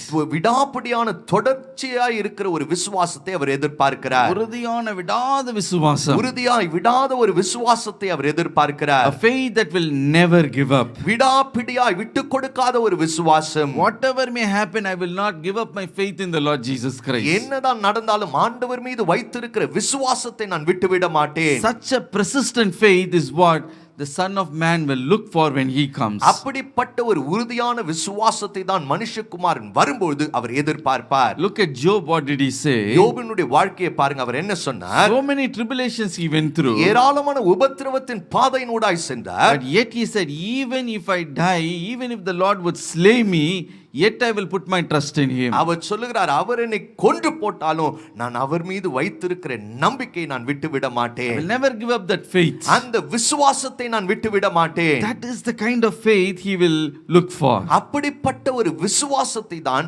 Our எதிர்பார்ப்பார். Persistent faith, a faith which never gives up. உறுதியான ஒரு விசுவாசம், விடாப்பிடியாய் விட்டு கொடுக்காத ஒரு விசுவாசம். Hallelujah. Hallelujah. And to reveal about this faith only, Jesus shared a parable in that same chapter.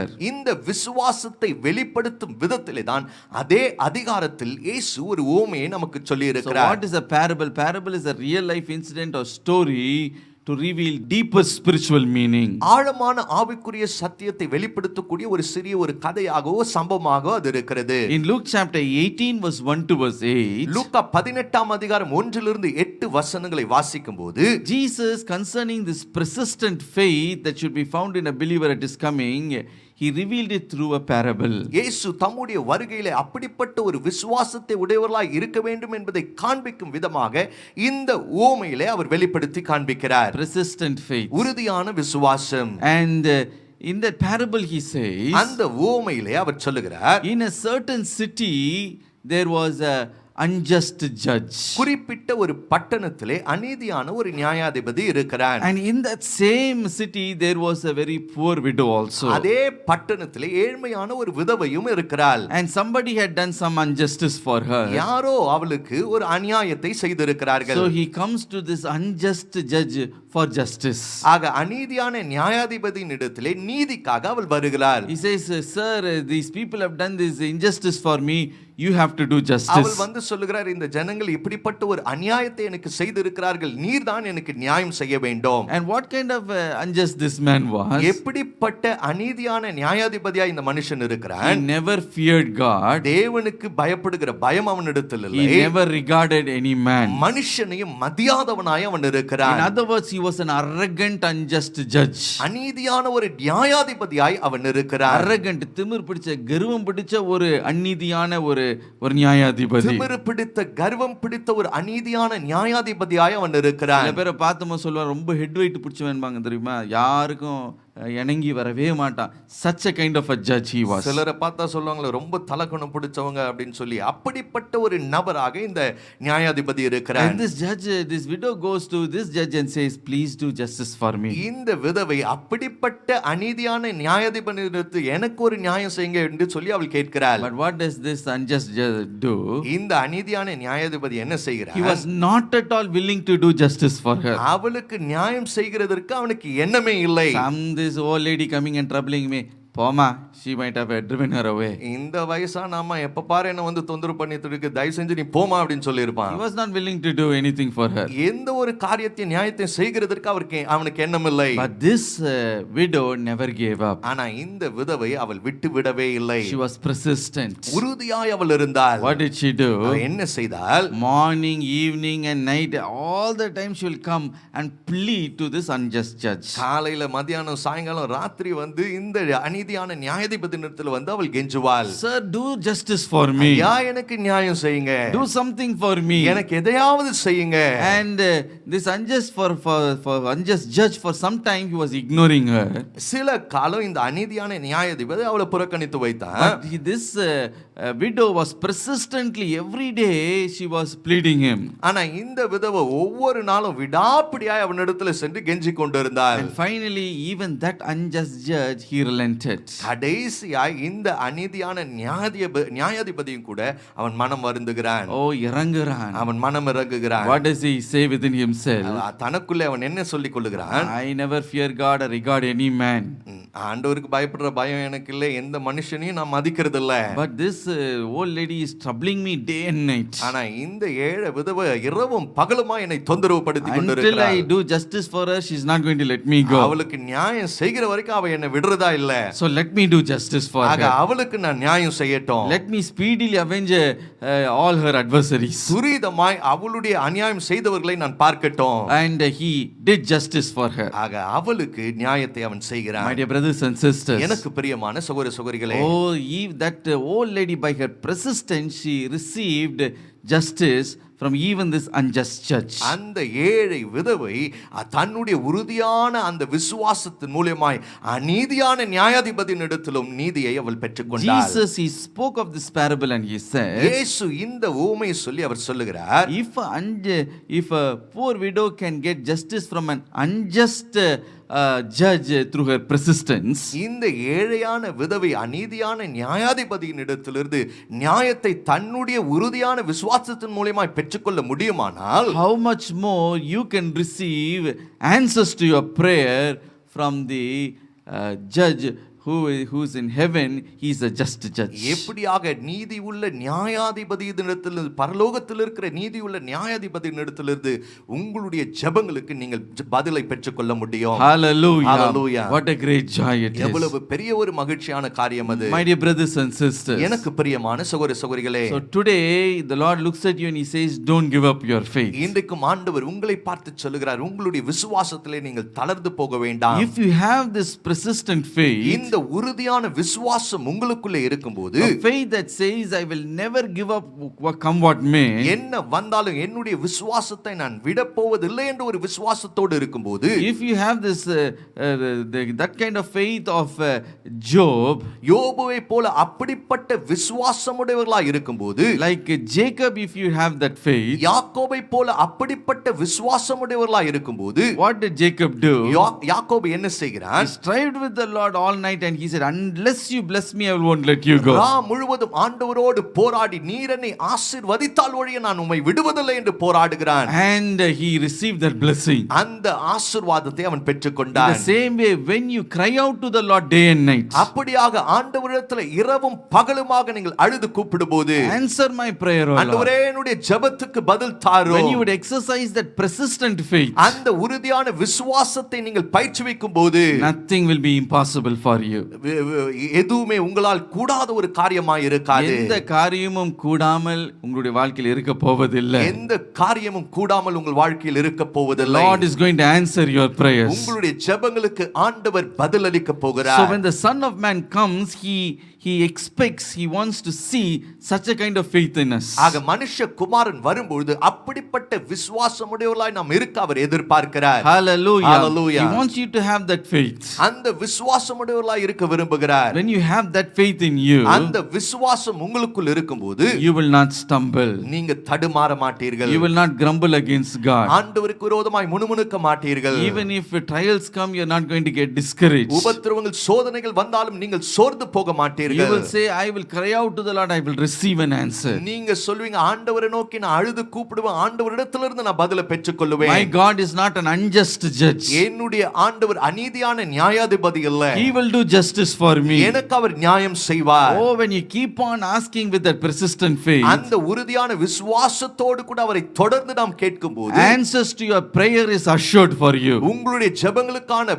பதில் உங்களுக்கு நிச்சயமாய் கொடுக்கப்படுகிறது. Hallelujah. Hallelujah. You will see the miracle. நீங்கள் அந்த அற்புதத்தை பார்ப்பீர்கள். Luke chapter 11 and verse 9 Jesus said, லூக்கா 11:9 இயேசு சொன்னார், so I say to you, ask and it will be given to you, seek and you will find, knock and it will be open to you.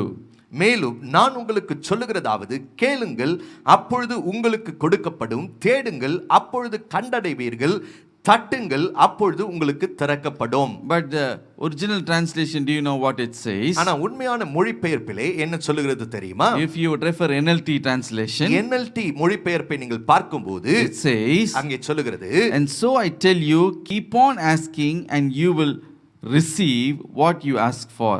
மேலும் நான் உங்களுக்கு சொல்லுகிறதாவது, கேளுங்கள் தொடர்ந்து கேட்டுக்கொண்டே இருங்கள். Then he also says, keep on seeking and you will find, keep on knocking and the door will be open for you. தொடர்ந்து அவர் சொல்லுகிறார், தேடுங்கள் தொடர்ந்து தேடிக்கொண்டே இருங்கள் அப்பொழுது கண்டடைவீர்கள், தட்டுங்கள் தொடர்ந்து தட்டிக்கொண்டிருங்கள் அப்பொழுது உங்களுக்கு திறக்கப்படும். Hallelujah. Hallelujah. That means ask and you shall receive, not like that. அதனுடைய அர்த்தம் என்ன? கேளுங்க உடனே நீங்க பெற்றுக்கொள்வீங்க அப்படி இல்ல. Ask, keep on asking. கேளுங்க தொடர்ந்து கேட்டுக்கொண்டிருங்க, you will receive. அப்பொழுது உங்களுக்கு கொடுக்கப்படும். And you seek, keep on seeking. தேடுங்க தொடர்ந்து தேடிக்கொண்டிருங்க, you will find. அப்பொழுது நீங்கள் கண்டடைவீர்கள். Knock the heavens door.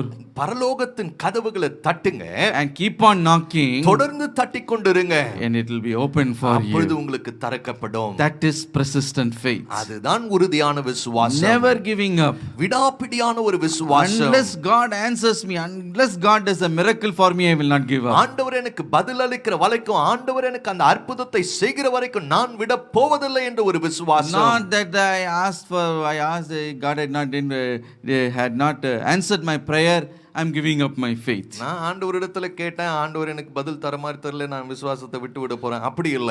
கேட்டு பார்த்த ஆண்டவர் ஒன்றும் தரலனா நான் விசுவாசத்தை விட்டு விடுகிறேன் என்று சொல்லிவிட முடியாது. You should keep on persisting in faith. நீங்க தொடர்ந்து விசுவாசத்திலே செயல்பட்டு கொண்டிருக்க வேண்டும். Hallelujah. Hallelujah. Unless you do a miracle for me, I won't let you go. நீர் எனக்கு அற்புதத்தை செய்கிற வரைக்கும் நான் உம்மை விட போகிறதில்லை. Hallelujah. Hallelujah. If you have that faith, nothing will be impossible for you. அந்த விசுவாசம் உங்களுக்கு இருக்கும்போது எல்லாம் உங்களுக்கு கூடும். Mark chapter 9 and verse 23 says, mark 9ஆம் அதிகாரம் 23ஆம் வசனம் சொல்லுகிறது, all things are possible to him who believes. விசுவாசிக்கிறவனுக்கு எல்லாம் கூடும். Hallelujah. Hallelujah. So the Son of Man at his coming, ஆக மனுஷகுமாரன் அவர் வரும்போது not only he searches for holiness in our life, நம்முடைய வாழ்க்கையிலே பரிசுத்தத்தை மாத்திரம் அவர் எதிர்பார்க்கிறதில்லை, but he also searches for faith. விசுவாசத்தையும் அவர் எதிர்பார்க்கிறார். And the Son of Man, will he find any faith on this world? மனுஷகுமாரன் பூமியில் வரும்போது விசுவாசத்தை அவர் காண்பாரோ? What faith he is looking for?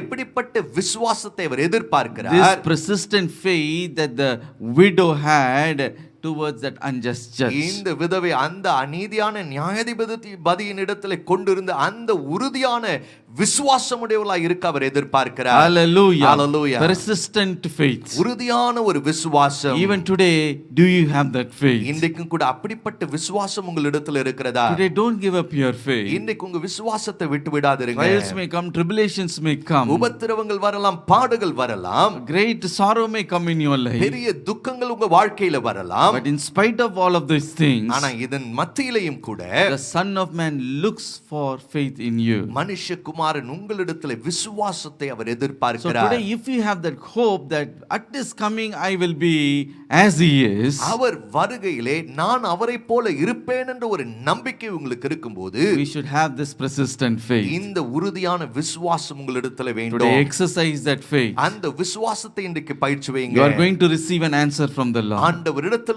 நீங்க பதிலை பெற்றுக்கொள்ள Going to போகிறீங்க. receive a miracle from the Lord. இன்றைக்கு ஆண்டவரிடத்திலிருந்து அற்புதத்தை பெற்றுக்கொள்ள போகிறீர்கள். Thirdly, மூன்றாவது, he who is coming, he will come. அவர் வருகிறவர் இன்னும் கொஞ்ச காலத்தில் வருவார். If we are to be taken up in his coming, what should be found in our life? அவருடைய வருகையிலே நாம் எடுத்துக்கொள்ளப்பட வேண்டுமானால் நம்முடைய வாழ்க்கையிலே என்ன காணப்பட வேண்டும்? How we should prepare ourselves? எப்படி நாம் நம்மை ஆயத்தப்படுத்திக் கொள்வது? We are to be as soul winners. நம் ஆத்தும ஆதாயம் செய்கிறவர்களாய் இருக்க வேண்டும். 1 Thessalonians Thessalonians chapter 2 and verse 19, 1 தெசலோனிக்கேயர் 2ஆம் அதிகாரம் 19ஆம் வசனம், there Apostle Paul says, அங்கே அப்போஸ்தலனாகிய பவுல் சொல்லுகிறார், so for what is our hope or joy or crown of rejoicing? Is it not even you in the presence of our Lord Jesus Christ at his coming? எங்களுக்கு நம்பிக்கையும் சந்தோஷமும் மகிழ்ச்சியின் கிரீடமுமாய் இருப்பவர்கள் யார்? நம்முடைய கர்த்தராகிய இயேசு கிறிஸ்து வரும்போது அவருடைய சன்னிதானத்திலே நீங்கள் அல்லவோ அப்படி இருப்பீர்கள். Hallelujah. Hallelujah. Apostle Paul, looking at the believers of Thessalonica church, he says, அப்போஸ்தலனாகிய பவுல் தெசலோனிக்கே விசுவாச மக்களை பார்த்து அவர் சொல்லுகிறார், you are my hope, நீங்க தான் என்னுடைய நம்பிக்கை, you are my joy, நீங்க தான் என்னுடைய மகிழ்ச்சி, you are my crown of rejoicing in the presence of Jesus Christ. ஆண்டவராகிய இயேசு கிறிஸ்துவினுடைய சன்னிதானத்திலே மகிழ்ச்சியின் கிரீடமாய் நீங்கள் தான் எனக்கு இருக்கிறீர்கள். Oh, in the coming of the Lord Jesus Christ, in his presence you are the crown of rejoicing for me. ஆண்டவராகிய இயேசு கிறிஸ்து வரும்போது அவருடைய பிரசன்னத்திலே மகிழ்ச்சியின் கிரீடமாய் நீங்கள் இருக்கிறீர்கள். Oh, he looks at the believers who were saved through his ministry. Paul says, you are my crown of rejoicing. அப்போஸ்தலனாகிய பவுலுடைய ஊழியமாய் ரட்சிக்கப்பட்ட விசுவாசிகளை பார்த்து நீங்கள் தான் மகிழ்ச்சியின் கிரீடமாய் எனக்கு இருக்கிறீர்கள் என்று சொல்லுகிறார். Hallelujah. Hallelujah. My dear brothers and sisters, எனக்கு பிரியமான சகோதர சகோதரிகளே, Apostle Paul, he was a soul winner. அப்போஸ்தலனாகிய பவுல் ஆத்தும ஆதாயம் செய்யக்கூடியவராய் இருக்கிறார். He saved many people to Christ, be it Jew or a Gentile. அநேகரை அவர் ஆண்டவர் பக்கமாய் திருப்பி இருக்கிறார், யூதனாய் இருக்கட்டும் பிரஜாதியாய் இருக்கட்டும். For that he labored day and night to save some soul to Christ. இரவும் பகலுமாக அதற்காக அயராது உழைக்கிறார், சில ஆத்துமாக்களை ஆண்டவர் பக்கமாய் இழுக்கும்படியாக. எப்படியாவது ஒரு சிலரை ஆண்டவர் பக்கமாய் இழுத்து விட வேண்டும் என்று, எப்படியாவது சிலரை ஆண்டவர் பக்கமாய் இழுத்து விட வேண்டும் என்று சொல்லி போராடுகிறார். My dear brothers and sisters, எனக்கு பிரியமானவர்களே, this Apostle Paul, he went to the city of Thessalonica. இந்த அப்போஸ்தலனாகிய பவுல் இந்த தெசலோனிக்கே பட்டணத்துக்கு போகிறார். Acts chapter 17 verse 1 to verse 4. அப்போஸ்தலர் 17ஆம் அதிகாரம் 1 4 வசனங்கள். He entered the synagogue. தேவ ஆலயத்துக்குள்ளே அவர் பிரவேசித்தார். And he reasoned from the scriptures about Jesus Christ to all those who were there. வேத வாக்கியங்களின்படி இயேசு கிறிஸ்துவை குறித்து அங்கு இருந்தவர்களோடு அவர் சம்பாஷிக்கிறார். He proved that Jesus Christ is the Messiah who is to come into this world, suffer, die and be glorified. இந்த உலகத்தில் வரவிருக்கிற மேசியாவை குறித்து அவர் வசனங்களை கொண்டு அவர்களோடு கூட சம்பாஷிக்கிறார். அவர் வந்து அவர் பாடுபட்டு அவர் மரித்து உயிர்த்தெழுந்து வானத்துக்கு எடுத்துக்கொள்ளப்பட்டார். From the scriptures he spoke to them. வேத வசனங்களின்படி வேத வசனங்களிலிருந்து அவர்களோடு கூட அவர் பேசினார். He preached to them Jesus Christ. இயேசு கிறிஸ்துவை அவர்களுக்கு பிரசங்கித்தார். And the result of it was a great multitude of people in that city gave their heart to the Lord. அதன் விளைவாக அந்த தெசலோனிக்கே பட்டணத்திலே திரளான ஜனக்கூட்டம் இயேசுவுக்கு அவர்களுடைய இருதயத்தை கொடுத்தார்கள். And Apostle Paul, he established the Thessalonica church there. ஆக அப்போஸ்தலனாகிய பவுல் அந்த பட்டணத்திலே தெசலோனிக்கே சபை அவர் ஸ்தாபிக்கிறார். And looking at the believers who were saved through his ministry, he says, தம்முடைய ஊழியத்தின் மூலமாக ரட்சிக்கப்பட்ட விசுவாசிகளை பார்த்து அப்போஸ்தலனாகிய பவுல் சொல்லுகிறார், when Jesus comes in his presence, you are our joy and the crown of my rejoicing. இயேசு கிறிஸ்து வரும்போது அவருடைய பிரசன்னத்திலே நீங்கள் தான் என்னுடைய சந்தோஷமும் மகிழ்ச்சியின் கிரீடமுமாய் இருக்கிறீர்கள். So when Jesus comes, what does he expect in our life? ஆக இயேசு கிறிஸ்து வரும்போது நம்முடைய வாழ்க்கையிலே அவர் எதை He will எதிர்பார்க்கிறார்? say, I have given everything for you. நான் எல்லாவற்றையும் உனக்காக I have கொடுத்திருக்கிறேன். given my life for you. என்னுடைய ஜீவனை உனக்காக கொடுத்திருக்கிறேன். What you have done for me. எனக்காக நீ என்ன செய்தாய்? Oh, at the time of his coming in his presence, what are we going to say? அவருடைய வருகையிலே அவருடைய பிரசன்னத்தில் நாம் என்ன சொல்ல போகிறோம்? Like Apostle Paul, are we going to say, these are the ones, Lord, I have harvested for you? அப்போஸ்தலனாகிய பவுலை போல ஆண்டவரே இவைகளை தான் நான் உமக்காக அறுவடை செய்திருக்கிறேன் என்று சொல்ல போகிறோமா? Are you going to show a group of people and say, they are the crown of my rejoicing? ஒரு கூட்ட ஜனங்களை காண்பித்து இவர்தான் என்னுடைய மகிழ்ச்சியின் கிரீடமாய் இருக்கிறார்கள் என்று காண்பிக்க போகிறோமா? Are you going to be as a soul winner of like Apostle Paul? அப்போஸ்தலனாகிய பவுலை போல ஆத்தும ஆதாயம் செய்யக்கூடியவர்களாய் இருக்க போகிறோமா? Or else are you going to say, அல்லது எப்படியாக நீங்க சொல்ல போகிறீர்களா? Lord, you have gave your life for me. ஆண்டவரே, எனக்காக உம்முடைய ஜீவனை நீர் கொடுத்தீர். You shed your blood for me. எனக்காக உம்முடைய இரத்தத்தை நீர் சிந்தினீர். You gave your salvation to me. உம்முடைய ரட்சிப்பை எனக்கு நீ தந்தீர். But I never saved even one soul. ஆனா ஒரு ஆத்துமாவை கூட நான் அறுவடை செய்யவில்லை. All the time I was praying for my needs only. என்னுடைய தேவைகளுக்காகவே தான் எப்பொழுதும் நான் ஜெபித்துக் கொண்டிருந்தேன். For my promotion, for my children. என்னுடைய உயர்வு, என்னுடைய பிள்ளைகளுக்காக தான் நான் ஜெபித்துக் கொண்டிருந்தேன். For my needs to be met. என்னுடைய தேவைகள் சந்திக்கும்படியாக. That was my only priority in life. அதுதான் என் வாழ்க்கையில முதன்மையான நோக்கமாக இருந்தது. Oh, if you'd be like that.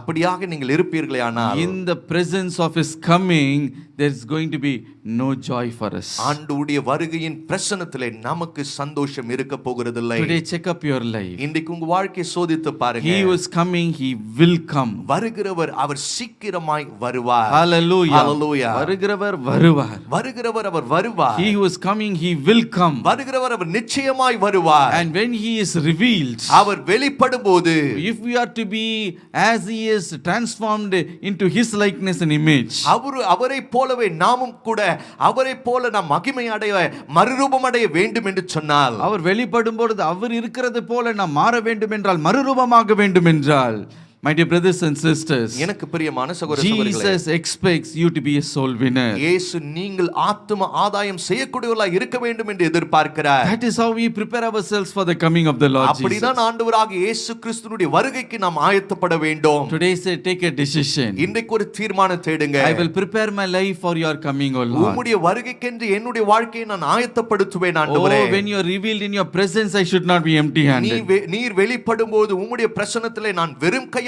நிற்க கூடாது. Lord, let me bring a group of people before you and say, they are my crown of my rejoicing.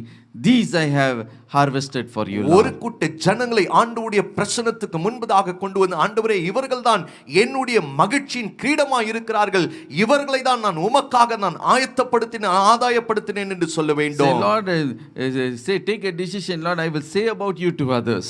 இன்றைக்கு ஒரு தீர்மானம் எடுங்க. ஆண்டவரே உம்மை குறித்து நான் மற்றவர்களுக்கு அறிவிப்பேன். I will at least distribute some tracts, O Lord. சில கைப்பிரதிகளை நான் கொடுப்பேன் ஆண்டவரே. Whatever I can do for you, to the best of my ability, I will do it for you. என்னால் முயன்றதை உமக்காக நான் செய்வேன். Hallelujah. Hallelujah. The Lord will bless you. ஆண்டவர் நிச்சயமாய் உங்களை Seek ஆசீர்வதிப்பார். ye first the kingdom of God and his righteousness, all of the worldly blessings will be added to you. முதலாவது தேவனுடைய ராஜ்யத்தையும் அவருடைய நீதியையும் தேடும்போது இவைகள் எல்லாம் உங்களுக்கு கூட கொடுக்கப்படுகிறது. Finally, கடைசியாய் how do we prepare ourselves for his coming? எப்படியாக அவருடைய வருகைக்கென்று நம்மை நாம் ஆயத்தப்படுத்துவது? He who is coming, he will come. வருகிறவர் நிச்சயமாய் வருவார். And when he is revealed, we will be like him. அவர் வெளிப்படும்போது அவரை போல நாம் இருப்போம். If we are to be transformed like that, what we are supposed to do? அப்படியாக நாம் மறுரூபம் அடைய வேண்டுமானால் நாம் என்ன செய்ய வேண்டும்? One more important thing is, மற்றொரு முக்கியமான ஒரு காரியம், that is watch and pray. நாம் விழித்திருந்து ஜெபிக்க வேண்டும். Luke chapter 21 and verse 36, Jesus said, லூக்கா 21 அதிகாரம் 36 வசனத்தில் இயேசு சொன்னார், watch therefore and pray always, that you may be counted worthy to escape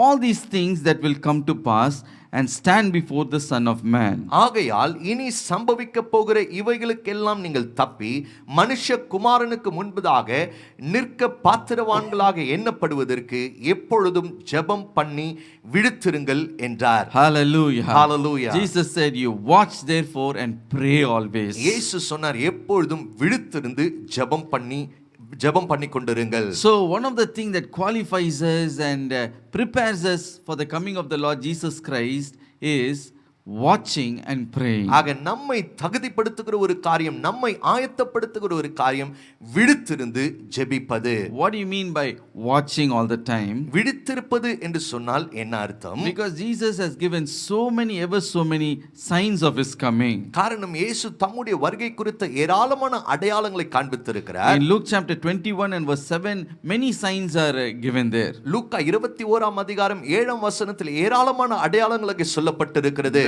False prophets will rise in the last days. கடைசி நாட்களிலே கள்ள தீர்க்கதரிசிகள் எழும்புவார்கள். Nations will rise up against nations. தேசங்களுக்கு விரோதமாய் எழும்பும். There will be natural calamities will take place it is a sign that Jesus revealed. கடைசி நாட்களில் இயற்கை பேரழிவுகள் நடைபெறும் ஆண்டவராக இயேசு கிறிஸ்து சொல்லி இருக்கிற அடையாளங்களில் ஒன்றாயிருக்கிறது. Famine will be there. There will be so much floods and other destructions. பஞ்சம், பூமி அதிர்ச்சி, வெள்ளங்கள் போன்ற ஏராளமான அழிவுகள் உண்டாகும். And as we are going through now, the pestilence is also one of the signs that Jesus has already revealed. இப்பொழுது நாம் அனுபவித்துக் கொண்டிருக்கிற இந்த கொள்ளை நோயும் கூட ஆண்டவர் வெளிப்படுத்தின ஒரு அடையாளமாக அது இருக்கிறது. Pestilences like virus like corona will come and sweep away the lives of the people. இந்த கொள்ளை நோயை போல, இந்த தொற்று நோயை போல, இந்த கொரோனா வியாதியை போல அது வந்து ஜனங்களை தாக்கி அநேக ஜனங்களுடைய ஜீவனை அது பறித்து கொண்டு போகும். In the last days great persecution will come. கடைசி நாட்களில் பெரிய உபத்திரவங்கள் வரும். But the Bible says, வேதம் சொல்லுகிறது, Jesus said, if you are to escape all of these things and if you are to stand before the Son of Man, இந்த காரியங்களுக்கெல்லாம் தப்பி நீங்கள் மனுஷகுமாரனுக்கு முன்பதாக நீங்கள் நிற்க வேண்டுமானால் you had to watch and pray. நீங்கள் விழித்திருந்து ஜெபிக்க வேண்டும். What do you mean by watching? விழித்திருப்பது என்றால் என்ன? Because the exact time and the date of his coming is not given. அவர் எப்பொழுது வருவார், எந்த நாளிகையில் வருவார், எந்த நேரத்தில் வருவார் என்று சொல்லப்படவில்லை. Mark chapter 13 and verse 33 says, mark 13:33 சொல்லுகிறது, take heed, watch and pray, for you do not know when the time is. அக்காலத்தை நீங்கள் அறியாதபடியால் எச்சரிக்கையாயிருங்கள், விழித்திருந்து ஜெபம் பண்ணுங்கள். Jesus said, you do not know the time of my coming. என்னுடைய வருகை குறித்த நேரத்தை நீங்கள் அறியாமல் இருக்கிறீர்கள். Even the angels do not know the exact time and date. தேவ தூதர்களும் கூட எந்த நேரத்தில், எந்த நாளில், எந்த நேரத்தில் வரப்போகிறார்கள் என்று அவர்களுக்கு தெரியாது. Speaking of himself, he said, even the Son of Man does not know the time and date in which I will come in this world. மனுஷகுமாரன் தன்னை குறித்து அவர் சொல்லுகிறார், மனுஷகுமாரனுக்கு கூட எந்த நேரத்தில், எந்த நாழிகையில் வரப்போகிறார் என்று அவருக்கு தெரியாது. The times and seasons are in the hand of the heavenly Father. காலங்களும் சமயங்களும் பரலோக பிதாவினுடைய கரத்தில் இருக்கிறது. Since you do not know what time it is, which day it is, you watch every day. அக்காலத்தை நீங்கள் அறியாமல் இருக்கிறபடியால் எப்பொழுதும் விழித்திருங்கள். Watch every day. எப்பொழுதும் விழித்திருங்கள். Watch means we are to read the scriptures and look at the signs and compare it to the world events that are happening around us. விழித்திருப்பது என்று சொன்னால் வேதத்திலே சொல்லப்பட்டிருக்கிற வசனங்களை, அடையாளங்களை பார்த்து உலகத்திலே சம்பவித்துக் கொண்டிருக்கிற காரியங்களை நாம் ஒப்பிட்டு பார்க்க வேண்டும். There is a pandemic everywhere, people are losing their lives. எல்லா இடத்திலும் இந்த கொரோனா தொற்றுடைய தாக்கம் இருக்கிறது. ஜனங்கள் தங்களுடைய ஜீவனை இழந்து கொண்டிருக்கிறார்கள். Economic wars, பொருளாதார வீழ்ச்சி, யுத்தங்கள் இருக்கிறது. and you see Jerusalem is being troubled and war cries are going on. எருசலேமிலே அங்கே யுத்தங்கள் நடைபெற்றுக் கொண்டிருக்கிறது. Oh, there is so much persecution for the children of God. ஏராளமான உபத்திரவம் தேவனுடைய பிள்ளைகளுக்கு நடைபெற்றுக் கொண்டிருக்கிறது. All these are the signs that we have to watch for. இப்படிப்பட்ட அடையாளங்களை எல்லாம் நாம் கவனிக்க வேண்டும். Oh, we have to watch. இதையெல்லாம் நாம் விழித்திருந்து பார்க்க வேண்டும். Oh, these are the things that are happening. இந்த காரியங்கள் நடைபெற்றுக் கொண்டிருக்கிறது. And we have to watch and not get afraid of them. இதையெல்லாம் பார்த்து நாம் பயந்து விடக்கூடாது. Not to get discouraged. நாம் சோர்ந்து போக கூடாது. Oh, this is happening, that is happening, we should not get afraid of that. ஐயோ இப்படி நடக்குது, அப்படி நடக்குது, அதை குறித்து நாம் பயப்படக்கூடாது. But instead the Bible says you pray always. அதற்கு பதிலாக எப்பொழுதும் ஜெபித்துக் கொண்டிருங்கள் என்று வேதம் சொல்லுகிறது. Prayer is a qualifying thing that qualifies us for his coming. அவருடைய வருகைக்கென்று ஜெபம் நம்மை ஆயத்தப்படுத்தக்கூடிய ஒரு காரியமாய் இருக்கிறது. So one hand you watch, you see the signs that are written in the scriptures and you compare it to the world events, that is watching. ஆக ஒரு பக்கத்திலே நீங்கள் விழித்திருக்க வேண்டும். வேதத்திலே சொல்லப்பட்டிருக்கிற காரியமும் உலகத்திலே சம்பவித்துக் கொண்டிருக்கிற காரியங்களையும் நாம் ஒப்பிட்டு பார்க்க வேண்டும். அது விழித்திருப்பது. Oh, because we have to watch because the time and date of his coming is not given, so you have to watch. காரணம் நாம் விழித்திருக்க வேண்டிய காரணம் என்னவென்று சொன்னால் நேரமும் நாழிகையும் நமக்கு சொல்லப்படவில்லை. ஆகவே நாம் விழித்திருந்து பார்த்து கொண்டிருக்க வேண்டும். ஆகவே நாம் விழித்திருந்து பார்த்திருக்க வேண்டும். Then what we are supposed to do? பிறகு நாம் என்ன செய்ய வேண்டும்? Pray also. ஜெபம் பண்ண வேண்டும். One side you are watching, ஒரு பக்கம் விழித்திருக்க the வேண்டும். other side you are praying. மறுபக்கத்திலே ஜெபிக்க வேண்டும். Watch and pray. விழித்திருந்து ஜெபிக்க வேண்டும். Hallelujah. Hallelujah. That is watching and praying. அதுதான் விழித்திருந்து ஜெபிப்பது. And when you pray, the prayer qualifies you for his coming. ஆக நீங்கள் ஜெபிக்கும்போது அவருடைய வருகைக்கென்று உங்களுடைய ஜெபம் உங்களை ஆயத்தப்படுத்துகிறது. Prayer draws us closer to the Lord. ஜெபம் ஆண்டவர் பக்கமாய் நம்மை நெருங்க வைக்கிறது. Oh, prayer, it points out the defects that are in our life and it rectifies us. நம்முடைய வாழ்க்கையிலே காணப்படுகிற பிழைகளை நமக்கு காண்பித்து அதை திருத்துகிறது. The prayer, it sets right our life. நம்முடைய ஜெபம் நம்முடைய வாழ்க்கையை சீர்படுத்துகிறது. Today, how our mindset should be. இன்றைக்கு நம்முடைய சிந்தனை மனநிலை எப்படியாக இருக்க வேண்டும்? One side we should be watchful. ஒரு பக்கம் நாம் விழித்திருக்க வேண்டும். Other side all the time pray. மறுபக்கத்தில் எப்பொழுதும் நான் ஜெபித்துக் கொண்டிருக்க வேண்டும். He who is coming, he will come. வருகிறவர் அவர் நிச்சயமாய் வருவார். Whatever terrible things may happen around us, நம்மை சுற்றிலும் என்னதான் கொடூரமான காரியங்கள் நடைபெற்றுக் last கொண்டிருந்தாலும் days God wants his people to watch and pray. கடைசி நாட்களிலே ஜனங்கள் விழித்திருந்து ஜெபிக்க வேண்டும் என்று ஆண்டவர் விரும்புகிறார். Today if you are praying already, continue to pray. இன்றைக்கு ஒருவேளை நீங்க ஜெபித்துக் கொண்டு இருப்பீங்க அப்படின்னு சொன்னா நீங்க தொடர்ந்து ஜெபித்துக் கொண்டிருங்க. Colossians chapter 4 and verse 2 says, கொலோசியர் 4ஆம் அதிகாரம் 2ஆம் வசனம் சொல்லுகிறது, continue in prayer. தொடர்ந்து ஜெபத்திலே உறுதியாயிருங்கள். Hallelujah. Hallelujah. The trials and fear may come. சோதனைகளும் பயங்களும் வரலாம். Mark chapter 14 verse 38 says, mark 14ஆம் அதிகாரம் 38ஆம் வசனம் சொல்லுகிறது, you keep on நீங்க praying. தொடர்ந்து ஜெபித்துக் கொண்டிருங்க. First Peter chapter 4 and verse 7 Peter said, 1 பேதுரு 4ஆம் அதிகாரம் 7ஆம் வசனம் சொல்லுகிறது, but the end of all things are at hand, therefore be serious, be watchful in your prayers. எல்லாவற்றுக்கும் முடிவு சமீபமாயிற்று, ஆகையால் தெளிந்த புத்தி உள்ளவர்களாயிருந்து ஜெபிக்கிறதற்கு ஜாக்கிரதை உள்ளவர்களாய் இருங்கள். Hallelujah. Hallelujah. So prayer qualifies us for his coming. ஆக ஜெபம் அவருடைய வருகைக்கென்று நம்மை தகுதிப்படுத்துகிறது. Today take a decision. இன்றைக்கு ஒரு தீர்மானம் எடுங்க. Lord, let me spend my time in prayer in this time of lockdown. ஆண்டவரே, இந்த ஊரடங்கின் நாட்களிலே ஜெபிக்க என்னை நான் ஒப்புக்கொடுக்கிறேன். Hallelujah. Hallelujah. God is going to do a transformative work in your life. ஆண்டவர் உங்களுடைய வாழ்க்கையில ஒரு மறுரூபமான ஒரு காரியத்தை அவர் செய்ய போகிறார். Hallelujah. Hallelujah. Wherever you are, just lift up your hands and say, எங்க இருந்தாலும் கரங்களை உயர்த்துவோம். now look at the Lord and say, இப்பொழுது ஆண்டவரை பார்த்து சொல்லுங்க, Lord, prepare me, O Lord. ஆண்டவரே, என்னை ஆயத்தப்படுத்தும். Lord, prepare me for your coming. உம்முடைய வருகைக்கென்று என்னை The ஆயத்தப்படுத்தும். scripture says, வசனம் சொல்லுகிறது, he who is coming, he will come. வருகிறவர் இன்னும் கொஞ்ச காலத்தில் வருவார். He who is coming, he will come. வருகிறவர் இன்னும் கொஞ்ச காலத்தில் அவர் வருவார். Hallelujah. Hallelujah. He is not going to tarry. அவர் தாமதம் பண்ண போவதில்லை. And look at the Lord and say, ஆண்டவரை பார்த்து சொல்லுங்க, Lord, strengthen my faith, O Lord. ஆண்டவரே, என்னுடைய விசுவாசத்தை பலப்படுத்தும் ஆண்டவரே. Hallelujah. Hallelujah. The scripture says the just shall live by faith. விசுவாசத்தினாலே நீதிமான் பிழைப்பான் என்று வேதம் சொல்லுகிறது. But if anyone would draw away from faith, ஆனால் விசுவாசத்தில் எவனாவகிலும் பின்வாங்கி போவானே my ஆனால் soul has no pleasure in N him. ஆத்துமா அவனில் பிரியமாயிராது. Say, look at the Lord and say, ஆண்டவரை பார்த்து நீங்க சொல்லுங்க, Lord, I want to be taken up at your coming. ஆண்டவரே, உம்முடைய வருகையிலே நான் எடுத்துக்கொள்ளப்பட வேண்டும். When you are revealed, O Lord, நீர் வெளிப்பட போது ஆண்டவரே, I should be as you are. நீர் இருக்கிற வண்ணமாய் நான் இருக்க வேண்டும்.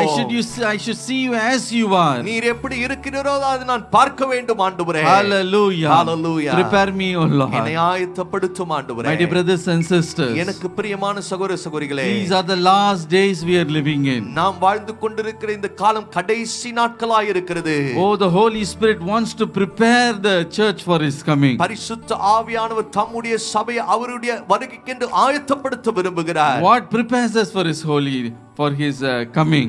அவருடைய வருகைக்கு எது நம்மை ஆயத்தப்படுத்துகிறது? Oh, holiness prepares us. பரிசுத்தம் நம்மை ஆயத்தப்படுத்துகிறது. Oh, the Lord says, walk in holiness. ஆண்டவர் சொன்னார், பரிசுத்தத்திலே நடவுங்கள். Everyone who has this hope in him.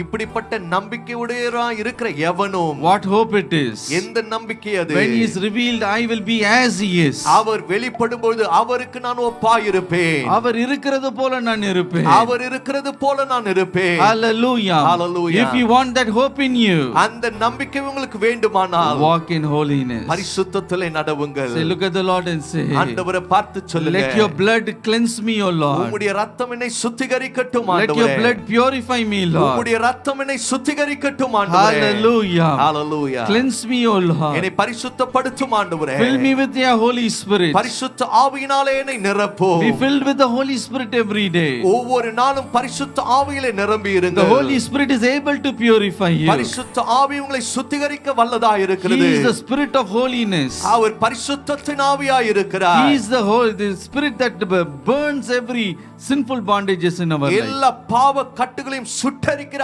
ஆவியானவராய் இருக்கிறார். Hallelujah. Hallelujah. Holy Spirit, fill me, O Lord. பரிசுத்த ஆவியானவரே என்னை நிரப்பும் That ஆண்டவரே. Holy Spirit purifies us. அந்த பரிசுத்த ஆவியானவர் நம்மை நிரப்புகிறார், சுத்திகரிக்கிறார். He makes us holy. அவர் நம்மை பரிசுத்தமாக்குகிறார். Hallelujah. Hallelujah. Meditate the word of God every day. ஒவ்வொரு நாளும் தேவனுடைய வார்த்தையை தியானிங்க. Today say, Lord, I will meditate your word. இன்றைக்கு உம்முடைய வார்த்தையை நான் தியானிப்பேன் ஆண்டவரே என்று சொல்லுங்க. In this lockdown times, I'm going to meditate your word. இந்த ஊரடங்கு நாட்களிலே உம்முடைய வார்த்தையை நான் தியானிக்க போகிறேன். Jesus, looking at his disciples, he said, இயேசு தம்முடைய சீஷர்களை பார்த்து சொன்னார், you are purified by my words. என்னுடைய வார்த்தையினாலே நீங்கள் The சுத்திகரிக்கப்பட்டிருக்கிறீர்கள். word of God is pure. தேவனுடைய வார்த்தை சுத்தமாய் இருக்கிறது. Oh, that word of God is able to purify you. அந்த தேவனுடைய வார்த்தை உங்களை சுத்திகரிக்க வல்லதாய் இருக்கிறது. It will destroy every lie of the devil. எல்லா பிசாசுனுடைய பொய்யையும் அழிக்க வல்லதாய் இருக்கிறது. Oh, the devil cannot deceive you anymore. இனி பிசாசானவன் உங்களை வஞ்சிக்க The முடியாது. word of God will purify you. தேவனுடைய வார்த்தை உங்களை சுத்திகரிக்கும். Hallelujah. Hallelujah. Walk in holiness. பரிசுத்தத்திலே நடவுங்க. He who is coming, he will come. வருகிறவர் அவர் சீக்கிரமாய் வரப்போகிறார். Walk in holiness. பரிசுத்தத்திலே நடவுங்க.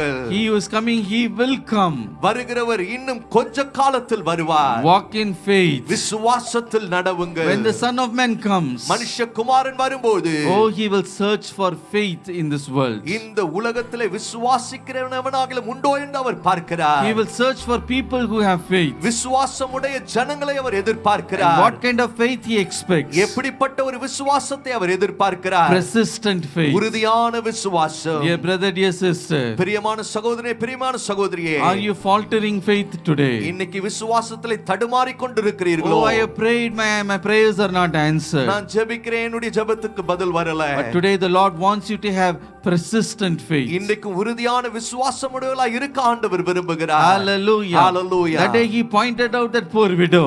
அந்த ஏழை விதவையை குறிப்பிட்ட ஆண்டவர் சொன்னார். That day he pointed out that poor widow. அந்த ஏழை விதவையை குறிப்பிட்ட ஆண்டவர் சொன்னார். அந்த நாளிலே அந்த ஏழை விதவையை ஆண்டவர் சுட்டி காண்பித்து சொன்னார். அந்த நாளிலே அந்த ஏழை விதவையை சுட்டி காண்பித்து ஆண்டவர் சொன்னார். How she was persistent in faith. எப்படியாக அவள் விசுவாசத்தில் உறுதியாய் இருந்தாள். How she received justice even from an unjust judge. எப்படி அநீதியான நியாயாதிபதியினிடத்திலிருந்தும் நியாயத்தை அவள் பெற்றுக்கொண்டாள். Today if you would have persistent faith in you, இன்றைக்கும் அப்படிப்பட்ட உறுதியான விசுவாசம் உங்களுக்குள்ளே இருக்குமானால், oh, the just judge, your heavenly Father will do justice for you. நீதி உள்ள பரலோக பிதா உங்களுக்கு நியாயத்தை அவர் கொடுப்பார். Hallelujah. Hallelujah. He will do a miracle for you. உங்களுக்கு ஒரு அற்புதத்தை அவர் செய்வார். Nothing will be impossible for you. உங்களுக்கு எதுவும் முடியாததாக இருக்காது. Today exercise that persistent faith. அந்த உறுதியான விசுவாசத்தை இன்றைக்கு நீங்கள் பயிற்சிவீங்க. Say, Lord, I am not going to give up until I receive an answer. நான் உம்மிடத்திலிருந்து பதிலை பெற்றுக்கொள்ளுகிற வரைக்கும் நான் விடப்போவதில்லை I am ஆண்டவரே. not going to give up that faith, oh Lord. அந்த விசுவாசத்தை நான் விட்டுவிடப் போவதில்லை ஆண்டவரே. Lord, I am going to hold on to your feet and cry out to you. உம்முடைய பாதத்தை அண்டிக்கொண்டு நான் அழுது சொல்லப் போகிறேன். Hallelujah. Hallelujah. Unless you bless me, I am not going to let you go. நீர் என்னை ஆசீர்வதித்தால் ஒழிய நான் உம்மை போக விடுகிறதில்லை. I am not going to let you go. நான் உம்மை போக விடுகிறதில்லை. Lord, let me have that persistent faith. அந்த உறுதியான விசுவாசத்தை உடையவனாய் இருக்க விரும்புகிறேன். Lord, give that faith to me, O அந்த Lord. விசுவாசத்தை எனக்கு தாரும் ஆண்டவரே. Jesus Christ is the author and the finisher of our faith. இயேசுதான் நம்முடைய விசுவாசத்தை துவங்குகிறவரும் முடிக்கிறவருமாய் இருக்கிறார். Hallelujah. Hallelujah. Oh, to he who is come, he is going to come. வருகிறவர் இன்னும் கொஞ்ச காலத்தில் அவர் வரப்போகிறார். What prepares us?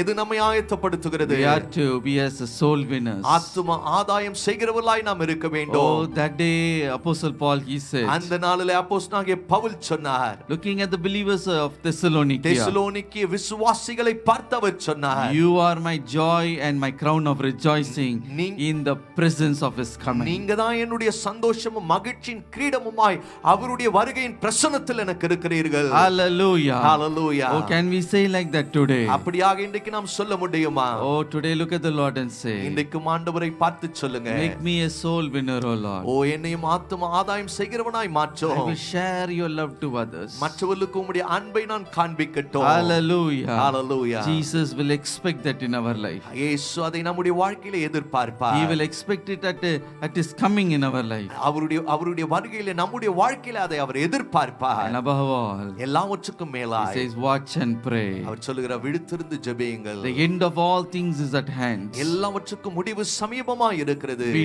diligent, be sober. ஆக ஜாக்கிரதை ஜாக்கிரதையுள்ளவர்களாய் இருக்க வேண்டும், விழித்திருக்க வேண்டும். Oh, watch and pray. விழித்திருந்து ஜெபிக்க வேண்டும். Hallelujah. Hallelujah. Oh, great temptations and trials are surrounding us. நம்மை சுற்றிலும் ஏராளமான உபத்திரவங்களும் சோதனைகளும் நம் சுற்றி இருக்கிறது. Jesus said, watch and pray lest you enter into temptation. சோதனைக்கு உட்படாதபடி விழித்திருந்து ஜெபியுங்கள் என்று இயேசு சொன்னார். Hallelujah. Hallelujah. You can look at the Lord and say, ஆண்டவரை பார்த்து சொல்லுங்க, fill me with the prayer of spirit, O Lord. ஓ ஜெபத்தின் ஆவியினால் என்னை நிரப்பும் ஆண்டவரே. Oh, let me pray all the time. எப்போதும் நான் ஜெபித்துக் கொண்டிருக்கட்டும். Hallelujah. Hallelujah. Heavenly Father, we praise and we thank you, Lord. பரலோக பிதாவே, உம்மை துதிக்கிறோம், உமக்கு நன்றி செலுத்துகிறோம். Even today I have shared your word, O Master. இன்றைக்கு உம்முடைய வார்த்தையை நான் கொடுத்திருக்கிறேன் ஆண்டவரே. Let your word do a marvelous thing in their lives. உம்முடைய வார்த்தை அவர்களுடைய வாழ்க்கையில் ஆச்சரியமான காரியங்களை நடப்பிக்கட்டும். Even today we are praying for their needs, O Lord. இன்றைக்கும் அவர்களுடைய தேவைகளுக்காக ஜெபிக்கிறோம் ஆண்டவரே. There are so many who are with ever so many needs, O Master. ஏராளமான தேவையோடு ஏராளமான ஜனங்கள் இருக்கிறார்கள் ஆண்டவரே.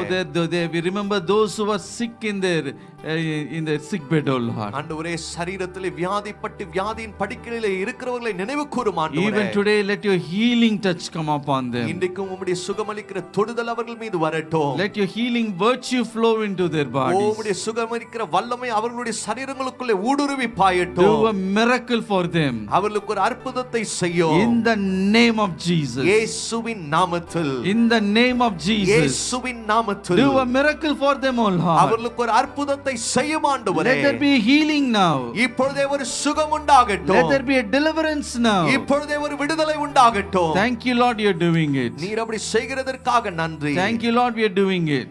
நீர் அப்படி செய்கிறதற்காக நன்றி. Lord, we are praying for every prayer request that is being sent now. ஆண்டவரே, இப்பொழுது அனுப்பப்பட்டிருக்கிற ஒவ்வொரு ஜெப குறிப்புகளுக்காக ஜெபிக்கிறோம். Lord, do a miracle for them. அவர்களுக்கு ஒரு அற்புதத்தை செய்வீராக ஆண்டவரே. Let every prayer request be answered, O Lord. எல்லா ஜெப குறிப்புகளுக்கும் பதில் கிடைக்கட்டும் ஆண்டவரே. Do a miracle for them in the name of Jesus. அவர்களுக்கு ஒரு அற்புதத்தை இயேசுவின் நாமத்தில் செய்வீராக. Thank you, Lord, you are doing it. நீர் அப்படி செய்கிறதற்காக நன்றி. Preserve your people, O Lord. ஜனங்களை பாதுகாத்துக் கொள்ளும் ஆண்டவரே. Let there be a divine protection for them. தெய்வீக பாதுகாப்பு அவர்களுக்கு உண்டாகட்டும். Let your presence abide with them. உம்முடைய பிரசன்னம் அவர்களோடு தங்கி இருக்கட்டும். We give you the glory. உமக்கே மகிமையை செலுத்துகிறோம். Jesus precious name. இயேசுவின் விலையேற பெற்ற நாமத்தில். Amen and amen. Amen amen. God bless you. கர்த்தர் தாமே உங்களை May ஆசீர்வதிப்பாராக. the presence of the Lord be with you. ஆண்டவருடைய பிரசன்னம் தாமே உங்களோடு கூட இருப்பதாக. He had looked at us and he has said, அவர் நம்மை பார்த்து சொல்லி I இருக்கிறார், will never leave you nor forsake you. நான் உங்களை விட்டு விலகுவதும் இல்லை, உங்களை கைவிடுவதும் இல்லை. Behold, I am with you even till the end of the age. இதோ உலகத்தின் முடிவு பரியந்தம் நான் உங்களோடு கூட இருக்கிறேன். Hallelujah. Hallelujah. I will never leave you nor forsake you. நான் உங்களை விட்டு விலகுவதும் இல்லை, உங்களை கைவிடுவதும் இல்லை. May the divine presence of the Lord abide with you. தெய்வீக பிரசன்னம் உங்களோடு கூட தங்கி தாபரிப்பதாக. God bless you. கர்த்தர் தாமே உங்களை ஆசீர்வதிப்பாராக.